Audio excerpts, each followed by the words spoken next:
हरे कृष्णा। तो let's start PCT advance का analysis जो 2 अगस्त को हुआ था। 2 अगस्त मतलब संडे को। ओके, स्टार्ट करते क्वेश्चन 21 से। भाई क्वेश्चन 1 to 20 तो मैथ्स का नहीं है, तो वहाँ से स्टार्ट करने का कोई ये नहीं।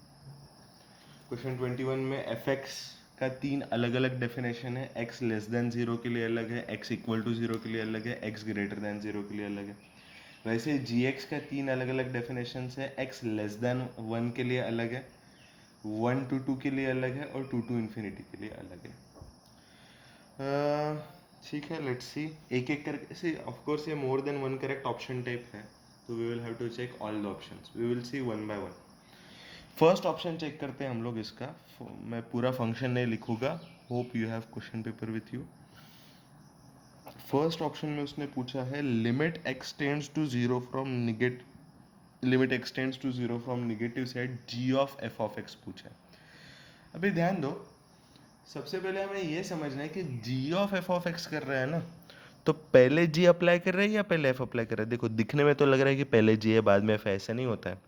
All of you are very much aware of composition of functions. पहले एफ एक्स अप्लाई होता है, फिर एफ एक्स का जो आउटपुट आता है उसके ऊपर जी अप्लाई होता है। देखो इफ़ यू हैव एक्स, तो एक्स के ऊपर पहले जी और बाद में एफ अप्लाई नहीं करना है, एक्स के ऊपर पहले एफ अप्लाई करना है, फिर जो रिजल्ट मिलेगा एफ अप्लाई करने के बाद उसके ऊपर जी अप्लाई करना है। Hope this is clear to everyone and everybody knows this. तो मतलब सबसे पहले ये जो x tends to zero minus है, क्योंकि सबसे पहले एफ अप्लाई होता है उसके बाद जी अप्लाई होता है, तो सबसे पहले x tends to zero minus f के ऊपर अप्लाई होगा। मतलब see what we will do is, सबसे पहले हम लोग limit x tends to zero minus f x निकालने का ट्राई करेंगे। That is limit x tends to zero from negative side, ठीक है, एफ एक्स। अभी देखो x tends to zero from negative side, x tends to zero from negative side मतलब x is less than zero. Zero के left hand side में ना, मतलब x is less than zero. देखो एक्स लेस देन जीरो के लिए F x का कौन सा डेफिनेशन है, एफ एक्स के 3 डेफिनेशन है। एक्स लेस देन जीरो के लिए कौन सा डेफिनेशन है, एक्स बाय टेन एक्स वाला। तो मतलब x tends to zero minus f x निकालना है, that is equivalent to limit x tends to zero from negative side x divided by ten x. Hope this make sense to every one.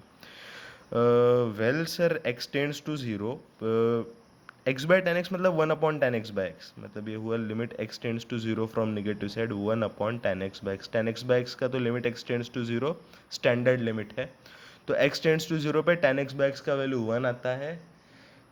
तो sir overall limit का value 1 आएगा। Yes you are right, but this is not going to be our final answer, this is going to be our input for g. बात समझ में आ रहा है, f का output is going to be input for g. तो sir उससे क्या फ़र्क पड़ेगा, limit x tends to zero 10x/x तो 1 ही होता है सर, तो यहाँ पे सीधा 1 पुट करने में क्या क्या डिफिकल्टी है। But you see you can't do that, क्योंकि 1 के ऊपर जी का डेफिनेशन चेंज हो रहा है। 1 माइनस के लिए मतलब एक्स लेस देन 1 के लिए जी का डेफिनेशन अलग है। देखो एक्स लेस देन 1 के लिए एक्स प्लस फोर है, फिर एक्स ग्रेटर देन और इक्वल टू 1 के लिए अलग डेफिनेशन है, that is x square minus 5x plus 11। मतलब x equal to 1 is very sensitive point. You can't put कि सर इसके लिमिट का वैल्यू 1 आ गया और अभी सीधा एफ ऑफ 1 का अभी सीधा जी ऑफ 1 का वैल्यू निकाल लेते हैं। नो, दैट वोंट वर्क, क्योंकि यू हैव टू अंडरस्टैंड कि x tends to zero minus और एक्स और in general x tends to zero tan x/x is not 1। Sir ये क्या बोल रहे हैं, ये तो सर स्टैंडर्ड लिमिट है कि limit x tends to zero tan x/x equal to 1। Well, limit x tends to zero, that's why we had studied in class कि limit x tends to zero tan x/x 1 नहीं होता है, वो 1 plus होता है। देखो हम लोगों ने ऑलरेडी पढ़ा था, जब हम लोग पढ़े थे that time only we had seen कि limit x tends to zero tan x/x 1 तो होता है, but it is not exactly 1, it is 1 plus. और limit x tends to zero sin x/x is it's not exactly 1, it is 1 minus. Hope this make sense to every. अभी कोई बच्चा ये भी पूछ सकता है, going little bit away from this question, somebody में आस्क कि sir limit x tends to zero tan x/x 1 plus होता है, ये आपको कैसे पता चला? Who told you that this is 1 plus? Well, series expansion told me like this. How come? Series expansion क्या होता है? tan x का सीरीज एक्सपेंशन होता है x plus x cube by 3 plus 2/15 x to the power 5 and dot dot dot dot. तो tan x by x करने जाएगी आप, if you want to do tan x by x, that will become something like 1 plus x square by 3 plus 2/15 x to the power 4 and dot dot dot dot. बात समझ में आ रही है सब लोग? अभी यहाँ पे x टेंड्स टू ज़ीरो लगाएंगे तो देखिए whether you take x tends to zero plus और जीरो माइनस, एक्स स्क्वायर भी पॉजिटिव है, x to the power four भी पॉजिटिव है, मतलब आप एक्स टेंड्स टू जीरो कर रहे हैं, देखो एक्स टेंड्स टू जीरो कर रहे हैं, x is not equal to zero, x equal to zero put नहीं करना, x is tending to zero, मतलब एक्स अभी जीरो बना नहीं है, x is yet to become zero. अभी x tends to zero put करेंगे तो ये still because it is not zero, this is x square by 3 some positive quantity, this is also some positive quantity, मतलब overall answer is not 1, overall answer is little bit bigger than 1, मतलब this is called as 1 plus. hope this makes sense to everyone. Similarly sine x के बारे में देखिए तो sine x का series expansion है x minus x cube by three factorial plus x to the power five by five factorial and so on. तो sine x divided by x होगा one minus x square by three factorial plus x to the power four by five factorial and dot dot dot dot.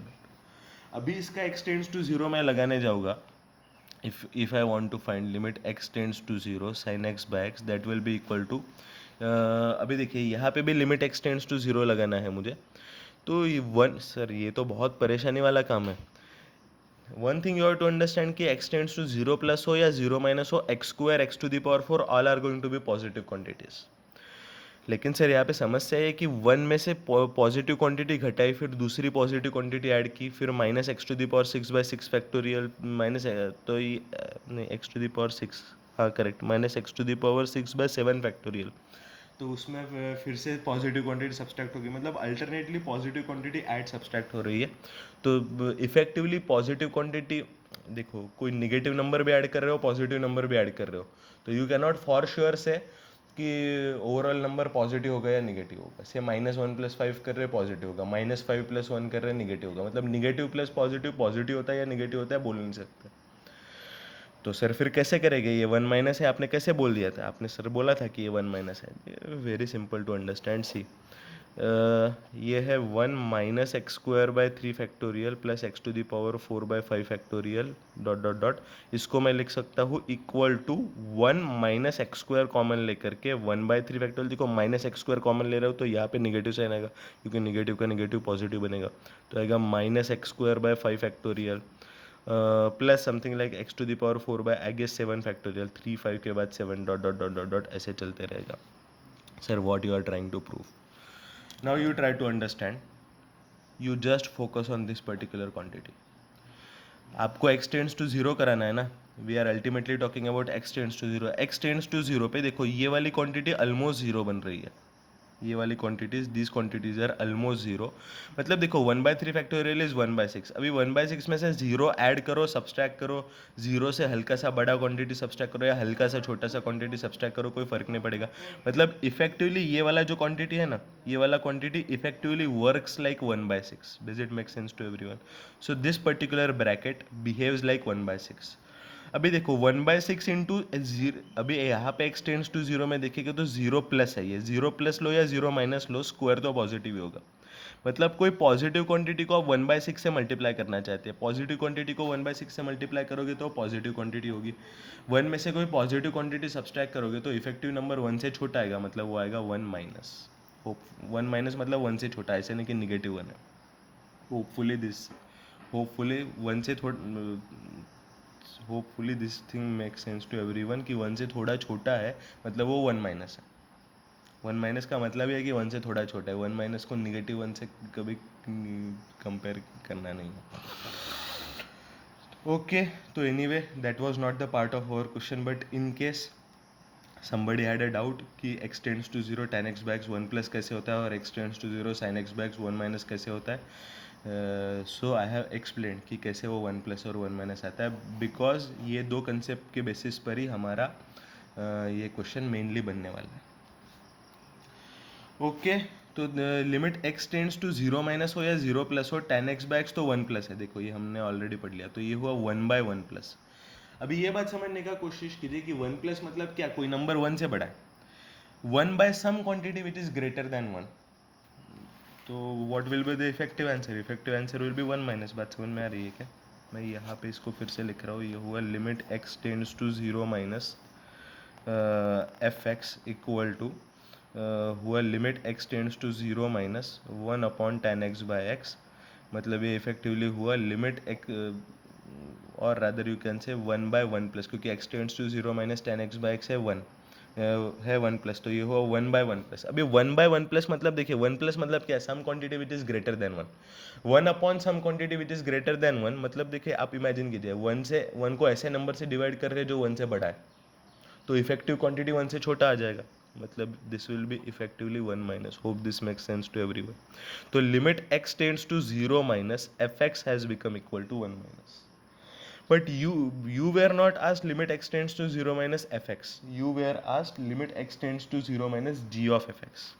तो limit x tends to zero minus g of f x देखेंगे तो देखो सबसे पहले तो f x इन सब, देखो जी of f x का मतलब क्या होता है, सबसे पहले x tends to zero minus f x पे लगाएंगे, फिर जो एफ एक्स का आउटपुट होगा वो जी एक्स का इनपुट होगा। देखो एफ एक्स का आउटपुट क्या है, एफ एक्स का आउटपुट है वन माइनस, तो one minus will be input for g, मतलब effectively we have to find out g of one minus. Does it make sense to everyone? G of one minus मतलब some number which is slightly less than one, मतलब x less than one की बात चल रही है। देखो जी of x के तीन डेफिनेशन है, एक x लेस देन वन के लिए, एक x ग्रेटर देन वन के लिए और लेस देन टू के लिए, और एक x ग्रेटर देन और इक्वल टू टू के लिए।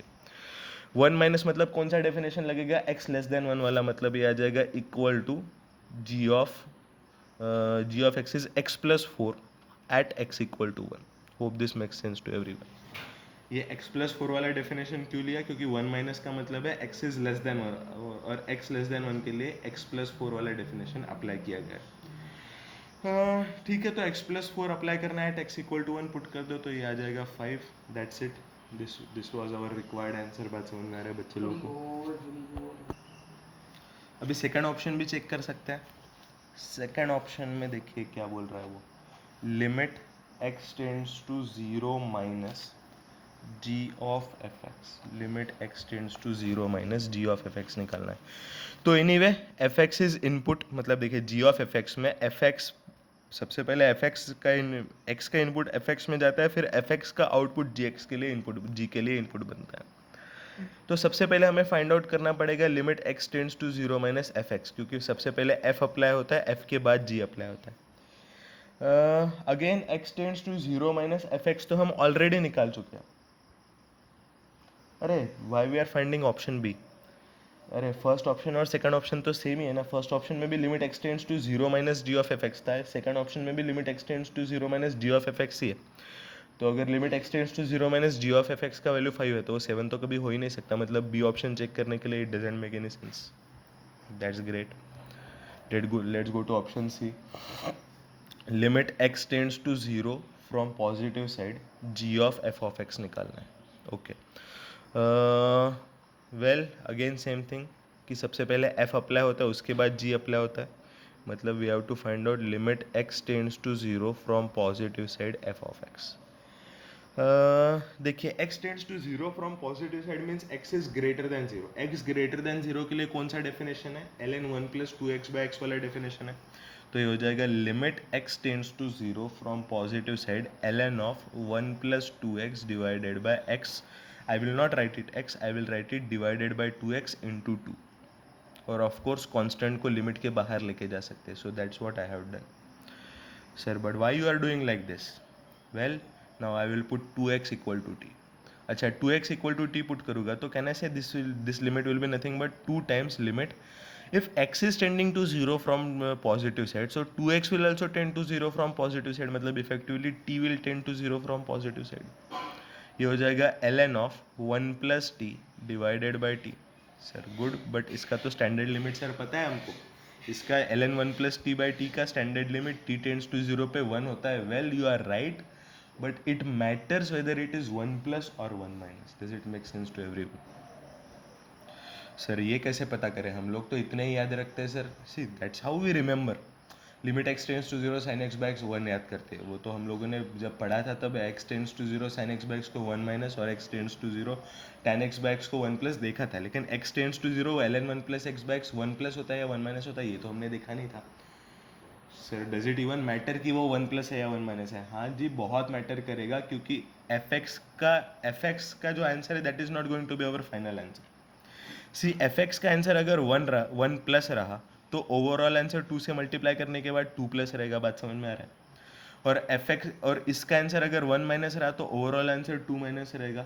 अभी देखो 2 माइनस और 2 प्लस में जी एक्स का डेफिनेशन अलग अलग है, क्योंकि एफ एक्स का इनपुट हमें, एफ एक्स का आउटपुट हमें जी एक्स के लिए इनपुट की तरह काम करने वाला है, क्योंकि हम जी ऑफ एफ एक्स देख रहे हैं।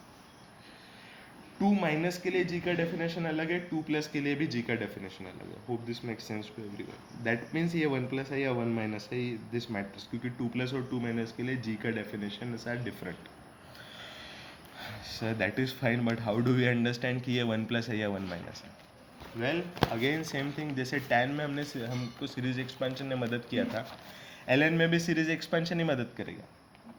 Limit well this was t tends to 0 plus और t minus, this was t tends to 0 plus, limit t tends to 0 plus yes ln 1 plus t divided by t equal to हो जाएगा limit t tends to 0 plus ln 1 plus x का series expansion क्या होता है, x minus x square by 2 plus factorial नहीं रे भाई, ln के सीरीज एक्सपेंशन में फैक्टोरियल नहीं होता है। ln 1 प्लस टी होगा t minus t square by 2 plus t cube by 3 minus t to the power 4 by 4 dot dot dot whole divided by t। Well so this will become limit t tends to 0 from positive side, t by t तो हुआ 1 minus t by 2 plus t square by 3 minus t cube by 4 dot dot dot ऐसे चलते रहेगा। Again I can write it as limit t tends to 0 from positive side, you can write it as 1 minus t को common लीजिए, t को कॉमन लेंगे तो bracket में आएगा half minus t by 3, minus of minus positive बनना चाहिए, plus t square by 4 and dot dot dot dot dot. Again जैसे हम लोगों ने साइन में किया, साइन के सीरीज एक्सपेंशन में किया था, we will just focus on this particular bracket. देखो t टेंड्स टू 0 के लिए वेदर दिस इज 0 प्लस और 0 माइनस दैट डजेंट मैटर। देखो t टेंड्स टू 0 पे इतना वाला क्वांटिटी 0 प्लस या 0 माइनस कुछ तो बनेगा, but what ever it might be वो हाफ में ऐड होने वाला है। हाफ में 0 प्लस ऐड करो या 0 माइनस ऐड करो, वो इफेक्टिवली हाफ ही बनने वाला है। हाफ प्लस बनेगा या हाफ माइनस बनेगा, लेकिन अल्टीमेटली हाफ प्लस भी एक पॉजिटिव क्वांटिटी है, half minus is also positive quantity. बात समझ में आ रही है? तो इफेक्टिवली मैं इसको हाफ लिखूंगा। अभी देखिए t टेंड्स टू 0 प्लस पे क्या हो रहा है, 1 माइनस टी इंटू हाफ। देखिए 1 minus 0 plus into half, 0 plus is positive, positive into positive is positive, positive को निगेटिव साइन लगाइए, मतलब एक रादर इफेक्टिवली एक पॉजिटिव क्वांटिटी 1 में से सब्सट्रैक्ट हो रही है। बात समझ में आ रहा है? 1 में से कोई पॉजिटिव क्वांटिटी सब्सट्रैक्ट करेगी तो इफेक्टिव नंबर 1 से छोटा होगा, 1 से छोटा नंबर होगा मतलब उसको बोला जाएगा 1 माइनस। बात समझ में आ रहा है? Okay so in this case the answer is 1 minus. हम लोग फिर से हमारे क्वेश्चन पे आते हैं। हमारे क्वेश्चन में हमको क्या पूछा गया था? ओके तो इफेक्टिवली मतलब देखो एफ एक्स का आउटपुट आया 1 minus. Again if you remember, देखो अभी एफ एक्स का जो आउटपुट है वो जी एक्स के लिए इनपुट जाएगा, मतलब हमें जी ऑफ 1 माइनस निकालना है। लेकिन आप याद कीजिए जी ऑफ 1 माइनस तो हम पहले ही निकाल चुके हैं, कहा गया g of 1 minus we have already calculated, g of 1 minus is 5। तो इस केस में भी आंसर 5 ही आने वाला है, मतलब ऑप्शन सी करेक्ट है। एनीवे ऑप्शन डी चेक करने की जरूरत नहीं पड़ेगी, क्योंकि ऑप्शन सी और ऑप्शन डी का एल एच एस सेम है। आर एच एस एक में 5 है, दूसरे में -1 है। अगर आर एच एस एक में 5 है तो दूसरे में -1 doesn't make sense. Okay, hopefully question 21 everybody has understood. Composition of function से रिलेटेड क्वेश्चंस जेईई एडवांस में पूछे जाते हैं, क्योंकि दीज आर, देखो इसी में थोड़ा प्लस माइनस में सोचने लायक है कि कहाँ पे 0 प्लस आएगा, 0 माइनस आएगा, 1 प्लस कहाँ पे आएगा, 1 माइनस कहाँ पे आएगा। मतलब देखो इस क्वेश्चन से एक सीख हमें ये मिलती है कि limit x tends to 0 sine x by x 1 है, tan एक्स बाय एक्स का भी लिमिट 1 है, ln 1 plus x by x का भी 1 है। तो देखो हम लोगों ने बहुत सारे स्टैंडर्ड लिमिट्स पढ़े हैं, but see standard limits are also important, but derivations of standard limits are also important.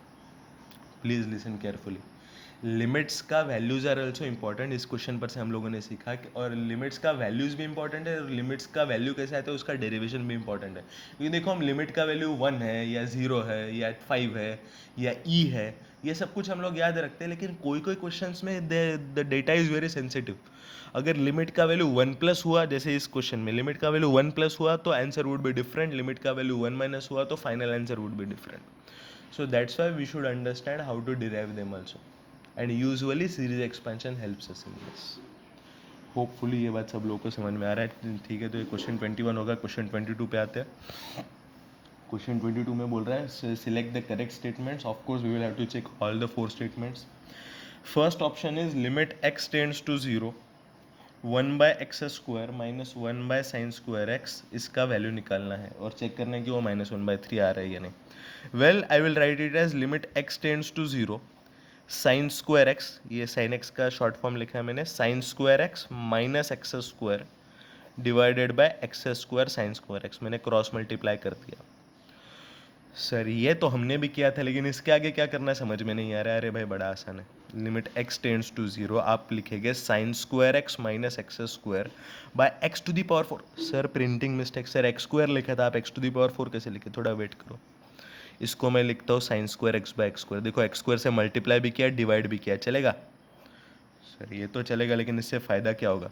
देखो इतना जो लिमिट है ना, इतने लिमिट को मैं L1 बोलता हूँ, L1, और इतने लिमिट को मैं L2 बोलता हूँ। And you know the rules of limits. See can I say this particular limit says this is limit of L1 divided by L2. What are the rules of limits? Rules of limits says limit of L1 by limit of L1 by L2 is equal to limit of L1 divided by limit of L2. मैं फिर से बोल रहा हूँ, what are rules of limits? Rules of limit क्या बोल रहा है कि limit of L1 by L2 becomes limit of L1 divided by limit of L2, मतलब ये हो जाएगा effectively limit x tends to 0 sin²x minus x² by x⁴ whole divided by limit x tends to 0 sin²x by x² मतलब sin x by x का whole square. Of course denominator limit x tends to 0 sin x by x 1 है, तो 1 का square भी 1 ही होगा, तो denominator तो 1 है। Now just you have to focus on numerator. Now this is very interesting. L1 equal to limit x tends to 0 sin² by minus x² by x⁴ को मैं लिख सकता हूँ sin x minus x divided by x³ into sin x plus x divided by x। Does it make sense to everyone? Yes sir, that make sense. Now इसको मैं क्या बोलता हूँ, इसको L1 डैश बोलता हूँ, और इसको L1 डबल डैश बोलता हूँ। Of course this doesn't represent derivatives, dash मतलब derivative, I don't mean by dash derivative at this particular place. तो L1 डैश निकालेंगे तो अगेन सेम रूल्स को लिमिट्स के रूल लगाएंगे, तो limit of product equal to product of limit होता है, मतलब limit x tends to 0 L1 into L1 double dash equal to limit x tends to 0 L1 dash into limit x tends to 0 L1 double dash. तो L1 dash का limit निकालेंगे तो हो जाएगा limit x tends to 0 sin x minus x divided by x³। इसमें sin x का series expansion लगाएंगे तो हो जाएगा limit x tends to 0 sin x का एक्सपेंशन होता है x minus x³ by 3 factorial plus x⁵ by 5 factorial dot dot dot, इसमें से x सब्सट्रैक्ट करेंगे तो x कैंसिल हो जाएगा, डिवाइडेड बाय x³। तो हो जाएगा effectively limit x tends to 0 -1/3 factorial plus x² by 5 factorial dot dot dot.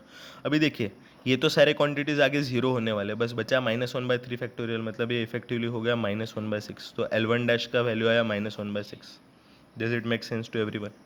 अबे L1 डबल डैश का वैल्यू देखते हैं। L1 डबल डैश जो था वो था limit x tends to 0 sin x plus x divided by x। तो ये इसको लिख सकता हूँ limit x tends to 0 sin x by x plus limit x tends to 0 x by x तो 1 होता है, sin x बाय x का लिमिट x टेंड्स टू 0 1 होता है, मतलब इफेक्टिवली 1 + 1, तो L1 डबल डैश का वैल्यू आया 2। Does it make sense? तो ये L1 double dash is -1/6, L1 dash is -1/6, L1 double dash is 2, तो L1 का लिमिट है दोनों का प्रोडक्ट, तो L1 का वैल्यू आएगा L1 इक्वल टू -1/6 इंटू 2, तो ये हो जाएगा L1 का वैल्यू हो जाएगा -1/3। करेक्ट? सबको समझ में आ रहा है? तो देखो L1 का हमारा इफेक्टिव वैल्यू था L1 का लिमिट बाय L2 का लिमिट, L2 का लिमिट 1 आया था, L1 का लिमिट अभी अभी पता चला -1/3, तो हमारा फाइनल लिमिट होगा L1 बाय L2 मतलब -1/3 डिवाइडेड बाय 1, तो ये हो जाएगा L equal to -1/3। Hope this make sense to everyone. तो देखो -1/3 आना चाहिए था, तो फर्स्ट ऑप्शन तो करेक्ट है। फिर सर सेकंड ऑप्शन भी चेक करके बताइए। भाई फर्स्ट ऑप्शन और सेकंड ऑप्शन तो सेम ही तरीके का है, बस फ़र्क इतना है कि यहाँ पे sin x के जगह पे tan x आ जाएगा, sin x के सीरीज एक्सपेंशन की जगह tan x का सीरीज एक्सपेंशन यूज़ करना पड़ेगा। याद है tan x का सीरीज एक्सपेंशन, मैंने पिछले वाले क्वेश्चन में यूज़ किया tan x का सीरीज एक्सपेंशन। तो second sub part I will not verify, second sub part is also correct, second sub part आप लोग खुद से कर लीजिए, प्रोसीजर इज सेम। फिर तीसरा sub part let us see about third sub part. Next page पे जाते हैं।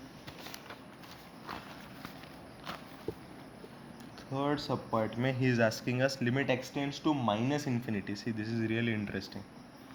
X square into tan 1 by x whole divided by root over of 8x square plus 7x plus 1.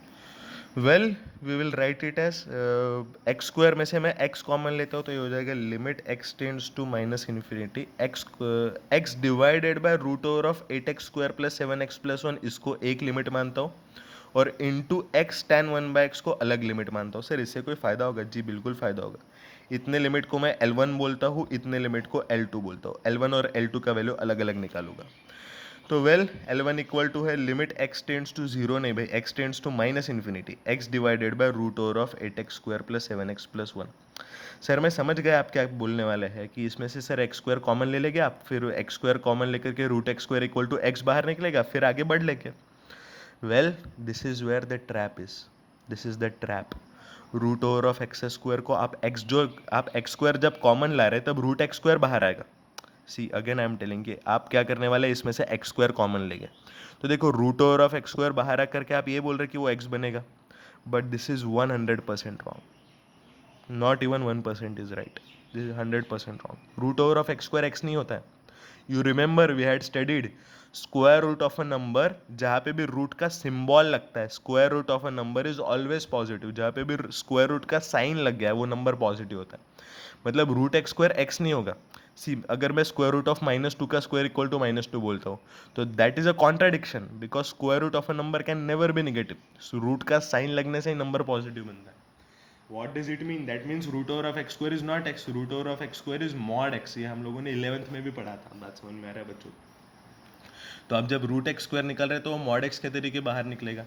तो L1 equal to देखेंगे तो ये आ जाएगा limit x tends to minus infinity x divided by, इसमें से रूट एक्स स्क्वायर कॉमन निकालेंगे तो मॉड x आएगा, इंटू ब्रैकेट में क्या आएगा 8 plus 7 by x plus 1 by x square. 8 plus 7 by x plus 1 by x square.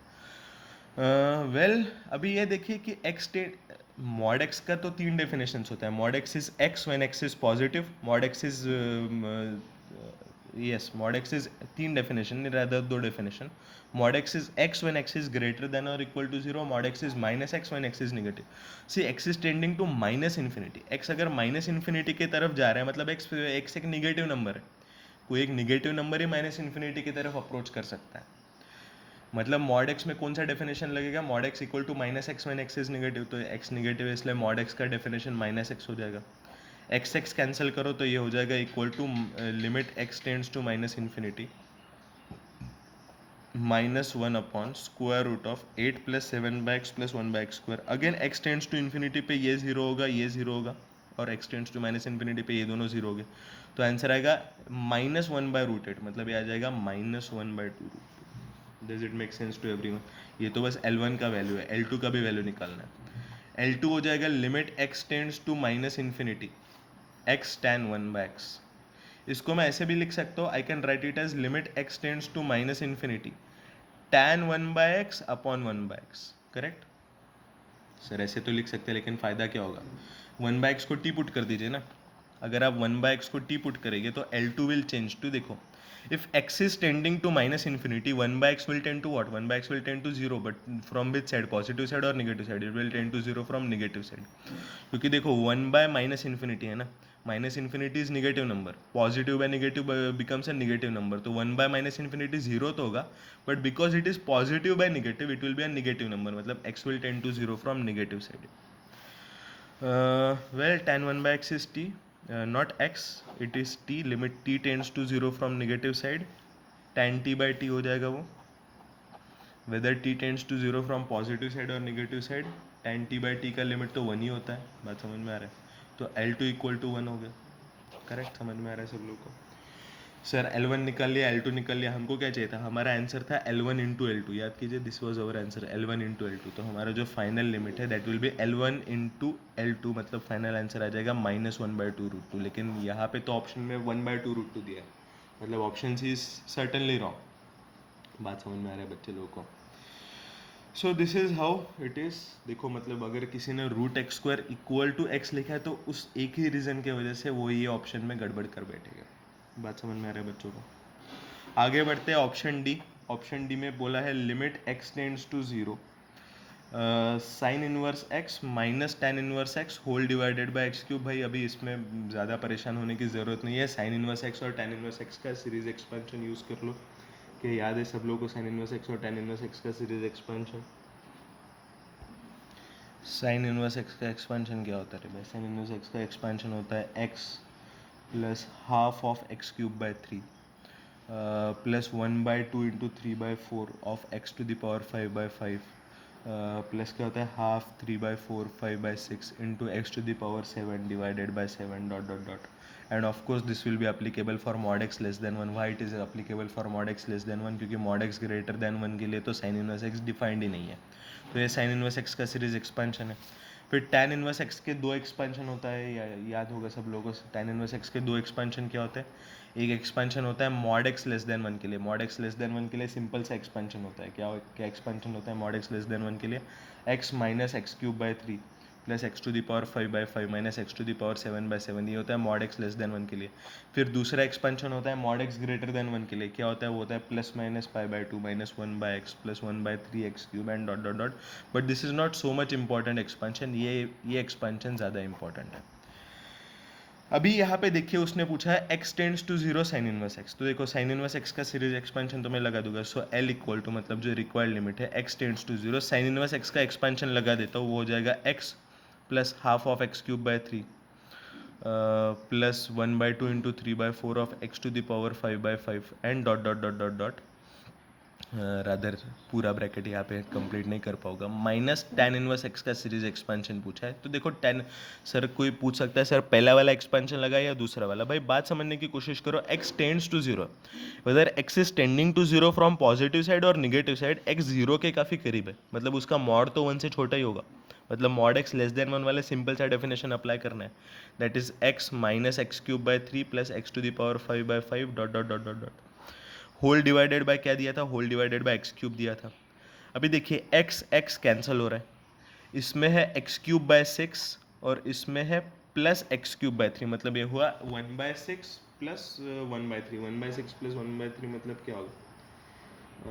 1/6 plus 1/3 मतलब 1/6 plus 2/6, मतलब ये हो जाएगा हाफ। तो ये इक्वल टू हो जाएगा half x cube plus something into x to the power 5। देखो एक्स टू द पावर 5 का भी कुछ कोएफिशिएंट आएगा न्यूमरेटर में, plus something into x to the power 7। Sir why you are not calculating that something? Because it is not required, divided by x cube. तो equal to होगा half x cube by x cube, मतलब ये होगा half plus something into x square plus something into x to the power 7 by x cube, मतलब x to the power 4 dot dot dot. भाई बात समझने का कोशिश कीजिए, आपको एक्स टेंड्स टू 0 लगाना है। एक्स टेंड्स टू 0 में तो ये सब 0 ही बनने वाला है। अभी ये ब्रैकेट में कुछ भी हो, 0 से मल्टीप्लाई होने के बाद तो 0 ही बनेगा। बात समझ में आ रहा है? तो इफेक्टिवली आंसर आ जाएगा लिमिट का half. So fourth option is also correct. Does it make sense to everyone? So this was our question number 22। आगे बढ़ते हैं क्वेश्चन नंबर 23 पे। क्वेश्चन 23 में बोला है F x equal to tan pi x divided by tan pi x, और इसके periodicity के बारे में बोला है। सर ये कैसा क्वेश्चन पूछा गया है यहाँ पे? F x equal to tan pi x by tan pi x, तो ये तो 1 ही हो जाएगा ना सर। अभी F x equal to 1 is a constant function, और हम लोगों ने पढ़ा था कि constant functions are periodic with indeterminate period. Period can not be determined. देखो क्योंकि कांस्टेंट का पीरियड होता है 0+। अभी 0+ तो कोई एक नंबर नहीं है, तो सर फर्स्ट ऑप्शन से ही होना चाहिए। F x is periodic but it's period can't be determined, लेकिन सर वहाँ पे तो ऑप्शन सी आंसर दिया हुआ है, ये तो सर गड़बड़ है। वेल कोई भी गड़बड़ नहीं है, गड़बड़ हमें समझने में हुई है। tan pi x by tan pi x 1 नहीं होता है। सर क्या बात कर रहे हैं सर? ये बचपन की बात है कि एक कट जाके 1 बनेगा। नहीं, ऐसा नहीं है। हम लोगों ने फंक्शंस के चैप्टर में we had studied something called as identical function. देखो f x equal to tan pi x by tan pi x and g x equal to 1, they are not identical functions, क्योंकि दोनों का domain अलग अलग है। By tan pi x by tan pi x में सबसे पहले यू हैव टू अंडरस्टैंड कि very fact that you are writing, पहले मैं एफ एक्स का डोमेन निकालता हूँ, से डोमेन ऑफ एफ एक्स। मैं डोमेन ऑफ एफ एक्स अगर निकालने जाऊँगा तो डोमेन ऑफ एफ एक्स क्या आएगा? एफ एक्स के डोमेन में क्या क्या नहीं है? See very fact that tan pi x is written means it should be defined. सबसे पहले first rule is tan pi x. देखो जब भी कोई भी चीज़ फंक्शन में लिखा जाता है उसको काट नहीं सकते कभी भी, even if it is getting cut. First you have to find out its domain. क्योंकि देखो tan pi x लिखा है, आपने लिखा है मतलब वो डिफाइंड होना चाहिए, otherwise this question only doesn't make any sense.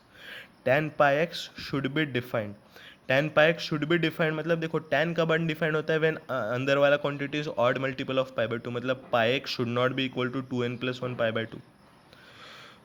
Pi cancel हो गया, मतलब x should not be equal to odd multiple of half.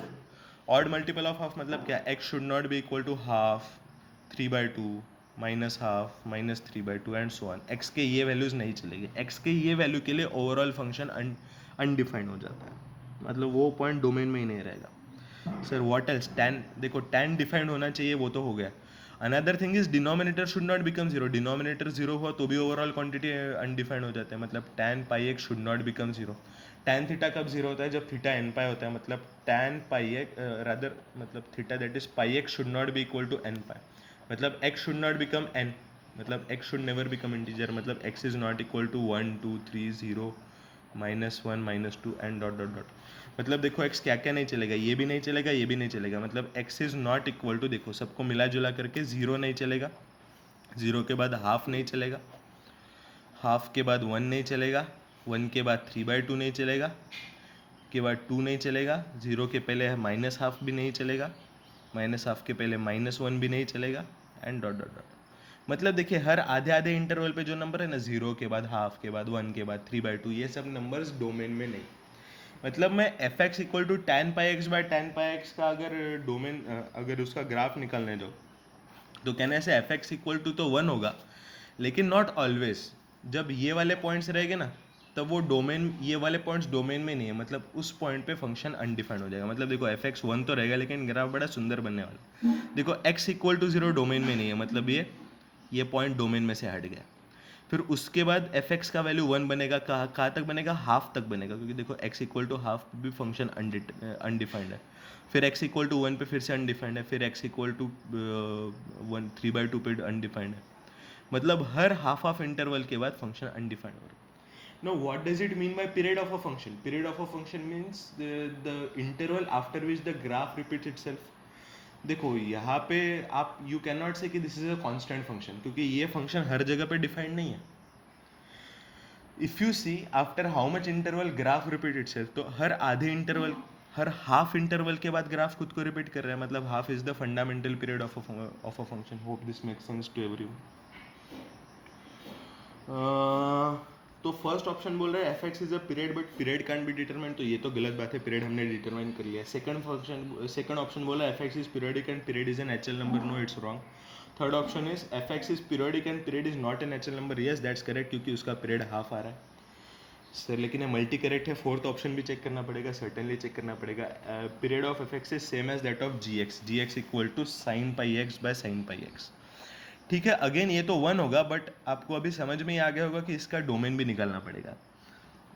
सबसे पहले sign pi x should be defined, लेकिन देखो साइन थीटा हमेशा डिफाइंड होता है। देखो tan थीटा कभी कभी अनडिफाइंड होता है, ऑड मल्टीपल ऑफ pi/2 पे, लेकिन साइन थीटा तो हमेशा ही डिफाइंड होता है, तो उसमें तो कोई समस्या नहीं है। Only problem is denominator should not become zero, that is sine pi x should not become zero. Sine theta कब जीरो होता है, जब थीटा होता है n पाई, मतलब pi x should not become equal to n pi. Pi cancel, मतलब x should not become equal to integer, x should not be equal to integer, मतलब x not equal to 0 1 2 -1 -2 so on. तो इसका graph निकालेंगे तो देखो x equal to 0 पे defined नहीं है, लेकिन x बाद में तो sign pi x by sine pi x 1 ही होने वाला है, लेकिन बस x इक्वल टू 1 पे अनडिफाइंड है, फिर अगेन 1 बनेगा, फिर x इक्वल टू 2 पे अनडिफाइंड है। मतलब देखिए ग्राफ कितने इंटरवल के बाद खुद को रिपीट कर रहा है, 1 इंटरवल के बाद रिपीट कर रहा है, मतलब इस ग्राफ का फंडामेंटल पीरियड 1 है। तो चौथा ऑप्शन क्या बोल रहा है, the period of f x is same as that of g x. नहीं भाई, जी एक्स का पीरियड 1 है, एफ एक्स का पीरियड हाफ है, मतलब चौथा ऑप्शन भी गलत है। Is this clear to everyone? ठीक है, फिर क्वेश्चन नंबर 24 पे आते हैं। क्वेश्चन 24 भी काफ़ी इंटरेस्टिंग लग रहा है। क्या बोल रहा है क्वेश्चन 24 में, let f x be defined on -π to π so that f x equal to sine x. ठीक है, एफ एक्स का ग्राफ निकाल लूँ क्या, वो ज़्यादा आसान होगा। क्यों मैं एफ एक्स का ग्राफ निकाल रहा हूँ, आप लोग समझ पा रहे हैं क्या? क्योंकि देखो हमें जो जी एक्स पूछा गया है वो है f of mod x plus mod of f x. अभी आप लोगों को याद होगा कि there are 10 major graphical transformations and one of those graphical transformation is drawing the graph of f of mod x and one of the another graphical transformation is drawing the graph of mod of f x. 10 graphical transformations में कि ये 2 graphical transformations हैं, 10 major graphical transformations में कि ये 2 graphical transformations हैं। तो anyway f x का ग्राफ निकालोगे तो ग्राफिकल ट्रांसफॉर्मेशन से एफ ऑफ मॉड एक्स और मॉड ऑफ एफ एक्स भी पता चल जाएगा। पहले एफ एक्स निकालते हो, देखो एफ एक्स क्या बोल रहा है वो। एफ एक्स का डेफिनेशन -π to 0 के लिए साइन एक्स। देखो साइन एक्स का खुद का ग्राफ होता है ऐसे, ठीक है, और कॉस एक्स का खुद का ग्राफ होता है ऐसे। समझ में आ रहा है? ये साइन एक्स का ग्राफ है, ये कॉस एक्स का ग्राफ है, लेकिन हमें साइन एक्स भी हमेशा नहीं चाहिए, कॉस एक्स भी हमेशा नहीं चाहिए। हमें क्या बोला गया है कि जब -π to 0 है तब साइन एक्स का ग्राफ लो। मतलब देखो -π to 0 के बीच में मैंने साइन एक्स का ग्राफ इंपोर्ट कर लिया।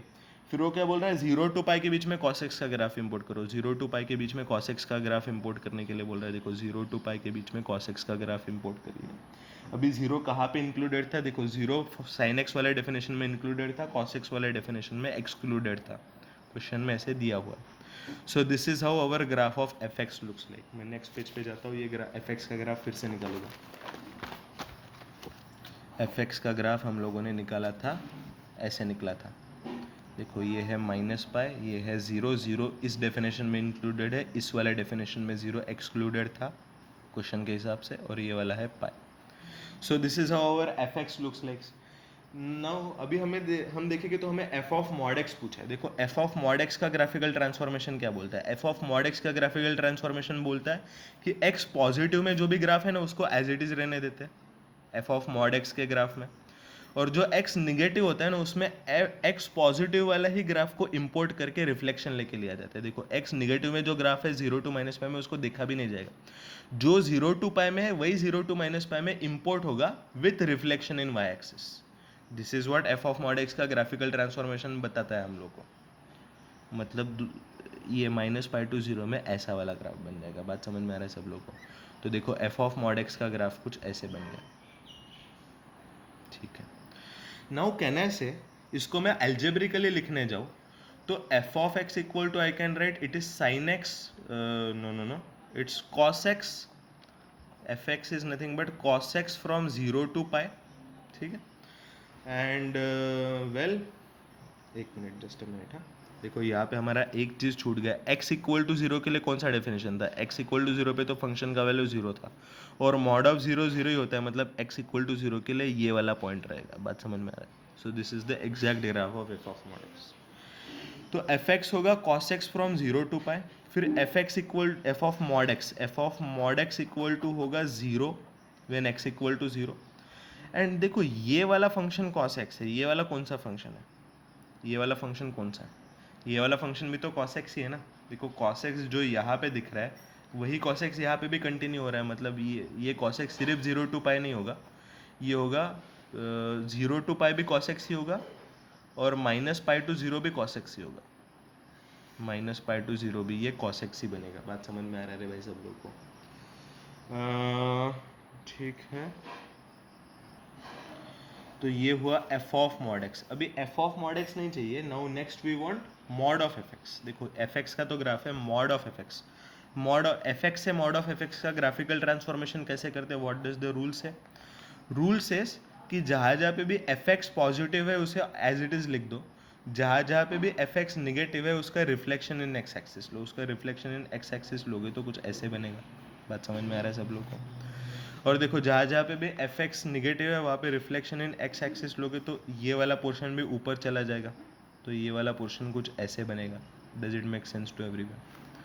सो this is how this particular graph looks like. This is the graph of mod of f x. This is -π, this is 0, of course this is π/2 and this is π।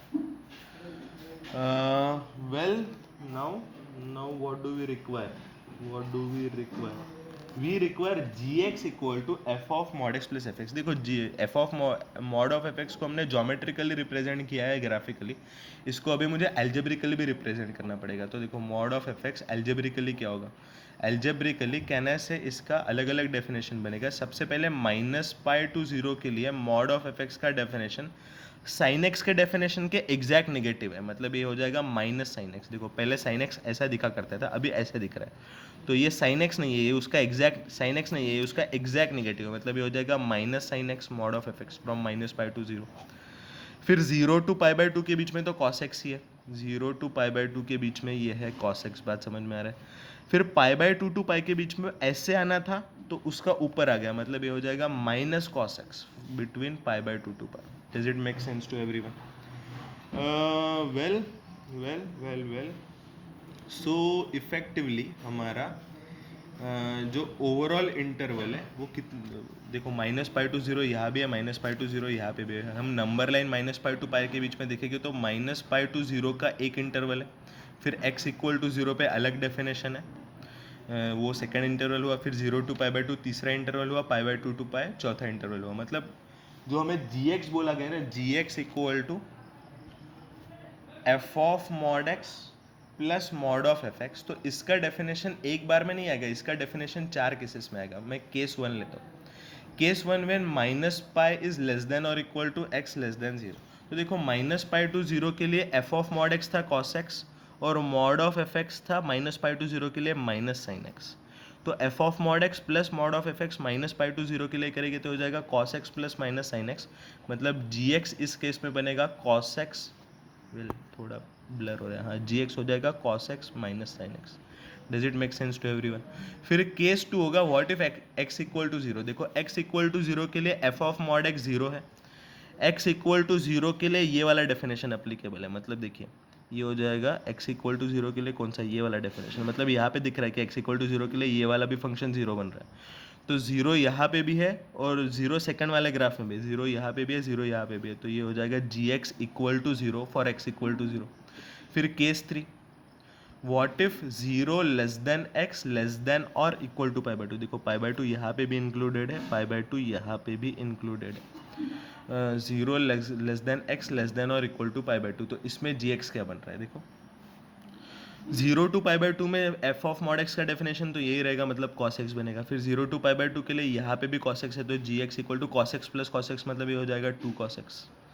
फिर case 4 है π/2 less than x less than और equal to π। देखो 0 to π के लिए यहाँ पे cos x है और π/2 to π के लिए यहाँ पे माइनस cos x है, तो cos x और माइनस cos x मिल करके gx = 0 बना देंगे। Does this particular thing make sense to everyone? तो देखो gx का 4 केसेस में अलग अलग डेफिनेशन आ रहा है, जो कि मैं नेक्स्ट पेज पे फिर से लिख रहा हूँ। gx = है cos x minus sin x for -π less than or equal to x less than 0. It is 0 when x = 0.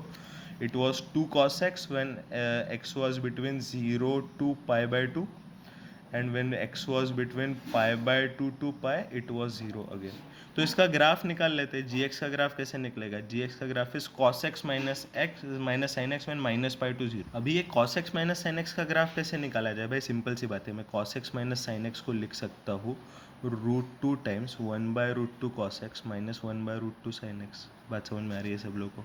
तो ये हो जाएगा equal to √2 times cos x cos π/4 minus sine x sine π/4। तो ये हो जाएगा cos a cos b minus sine a sine b, मतलब cos π/4 और साइन π/4 दोनों भी तो 1/√2 होता है। cos a cos b minus sine a sine b, मतलब ये हो जाएगा cos of a plus b, तो ये हो जाएगा √2 cos ऑफ x प्लस π/4। समझ में आ रहा है? अभी of course √2 cos of x plus π/4 निकालना है when x belongs to -π to 0। देखो सबसे पहले x बिलोंग्स टू -π to 0 के लिए मैं सिर्फ cos x का ग्राफ निकालता हूँ। देखो मुझे चाहिए √2 cos ऑफ x प्लस π/4। सबसे पहले मैं cos x का ग्राफ निकालूंगा -π to 0 के लिए। देखो -π to 0 के लिए cos x का ग्राफ कुछ ऐसे निकलता है, this is -π, this is 0। cos x का ग्राफ ऐसे निकलता है। आपको चाहिए cos ऑफ x प्लस π/4। देखो cos of, and of course -π के बियॉन्ड जाएगा तो ऐसे एक्सटेंड करेगा cos x का ग्राफ और बाद में ऐसे एक्सटेंड करेगा। ओके अभी देखिए ये तो था cos x का ग्राफ, हमें cos x का ग्राफ नहीं चाहिए, हमें चाहिए cos ऑफ x प्लस π/4 का ग्राफ। तो ग्राफिकल ट्रांसफॉर्मेशन लगाइए, x को x प्लस a से चेंज करते तो a लेफ्टवर्ड शिफ्ट होता है ग्राफ, मतलब हमें π/4 लेफ्टवर्ड शिफ्ट करना पड़ेगा ग्राफ को। π/4 लेफ्टवर्ड मतलब क्या? इतना पोर्शन जो होगा π/4 पे 1/√2 वो यहाँ पे शिफ्ट हो जाएगा। समझ में आ रहा है सब लोग को ये वाला point? See everything is shifted by π/4 left side. ये देखो π/4 पे जो वैल्यू 1/√2 आ रहा था वो एक्चुअली अभी 0 पे आना शुरू हो जाएगा। समझ में आ रहा है? ओके ओके ओके देखो जो वैल्यू 0 पे आ रहा था वो वैल्यू अभी -π/4 पे आना शुरू हो जाएगा। फिर पाई बाय 4 और लेफ्टवर्ड शिफ्ट करना है हम लोगों को, मतलब क्या, देखो यहाँ पे 1/√, तो अगेन यहाँ पे लेफ्ट में जाएंगे तो यहाँ पे ये फिर से आ जाएगा 1/√2। Does it make sense to everyone? Okay okay okay, तो ये ग्राफ आगे बढ़ेगा समथिंग लाइक दिस। कौन कौन से पॉइंट क्या क्या आ रहे हैं ये नोट डाउन करते हैं। ये वाला पॉइंट है 0, ये वाला पॉइंट है -π/4, फिर ये वाला पॉइंट है -π/2। देखो π/4 का डिफरेंस आ रहा है, ये है -π/4, ये है -π/2, तो ये वाला पॉइंट हो जाएगा -3π/4। ये वाला पॉइंट -3π/4 है, हमें तो -π तक ही जाना है, -π के आगे जाना ही नहीं है, तो -π पे जाना है, तो हमें यही देखो आगे और बढ़ने वाला था ग्राफ -1 तक, लेकिन हमें -1 तक नहीं बढ़ने देना है। ये -3π/4 वाला पॉइंट है, और ये वाला जो पॉइंट है, ये वाला पॉइंट है -π वाला पॉइंट। सी, ये 0 वाला पॉइंट है, ये -π/4 वाला है, ये -π/2 वाला है, ये -3π/4 वाला है, ये -π वाला है। यहाँ पे कैलिब्रेशन करेंगे तो ये 1/√2 का वैल्यू है, ये 1 का वैल्यू है, ऑफ कोर्स ये 0 का वैल्यू है, और ये वाला वैल्यू है -1/√2 का। Does it make sense to everyone? So this particular graph is the graph of cos of x plus π/4। देखो cos of x plus π/4 का ग्राफ हो गया, आपको चाहिए √2 cos of x plus π/4 का ग्राफ। मतलब देखो √2 cos of x plus π/4 का ग्राफ मतलब अगेन ग्राफिकल ट्रांसफॉर्मेशन लगाएगा। सी जस्ट ज़्यादा कुछ फर्क नहीं पड़ेगा, बस ग्राफ √2 से खींचा जाएगा ऊपर और नीचे के साइड में। मतलब देखो root every value will become √2 times original. अभी हमें चाहिए √2 cos of x plus π/4 between 0 to -π। तो ये जो 1/√2 था उसको √2 टाइम्स करने के बाद ये हो जाएगा 1। ये वाला जो पॉइंट 1 हुआ करता था वो अभी हो जाएगा √2। जो पॉइंट 0 हुआ करता था वो √2 टाइम्स होने के बाद भी 0 ही बनेगा। जो -1/√2 हुआ करता था वो हो जाएगा -1। Just that much is the change, otherwise graph के शेप में कोई चेंज नहीं है as such. Well, yes, this is how the graph looks like. This is the point of -π and this is the point of 0। तो देखो ये तो भाई हुआ, मतलब -π to 0 के बीच में मैंने √2 cos of x plus π/4 निकाल लिया। देखो यहाँ पे √2 cos of x plus π/4 निकाल लिया, लेकिन देखो ये तो बस -π to 0 के बीच में वाला ही रिक्वायर्ड ग्राफ निकला हमारा। फिर x = 0 and of course 0 is excluded over here, ठीक है। फिर ये बात समझने का कोशिश करना है कि x = 0 पे तो फंक्शन का वैल्यू 0 है, तो x = 0 पे इसको नीचे उतार देगा, x = 0 पे फंक्शन का वैल्यू 0 बन जाएगा। फिर आगे क्या है, 0 to π/2 के बीच में वो बन रहा है 2 cos x। Of course 0 to π/2 के बीच में आप अगर cos x देखेंगे तो 0 to π/2 के बीच में cos x ऐसे दिखता है, तो 2 cos x क्या दिखेगा, मतलब 0 to π/2 के बीच में cos x ऐसे दिखता है 0 to 1 के बीच में, तो 0 to π/2 के बीच में 2 cos x 0 to 2 के बीच में दिखाई देगा। मतलब देखो x = 0 पे ये आएगा 2 टाइम्स, मतलब देखो ये 1 था, ये √2 था, 2 तो √2 से भी बड़ा होता है, √2 तो 1.414 होता है, मतलब ये शुरुआत कुछ यहाँ से हुई। ऑफ कोर्स ये वाला पॉइंट एक्सक्लूडेड है x = 0 वाला, और ये π/2 तक कुछ ऐसे आगे बढ़ेगा। बात समझ में आ रहा है? एंड π/2 यहाँ पे इंक्लूड रहेगा। फिर देखो π/2 to π के बीच में ग्राफ आता है 0, π/2 to π के बीच में ग्राफ आएगा 0 के बराबर। Is this clear to everyone?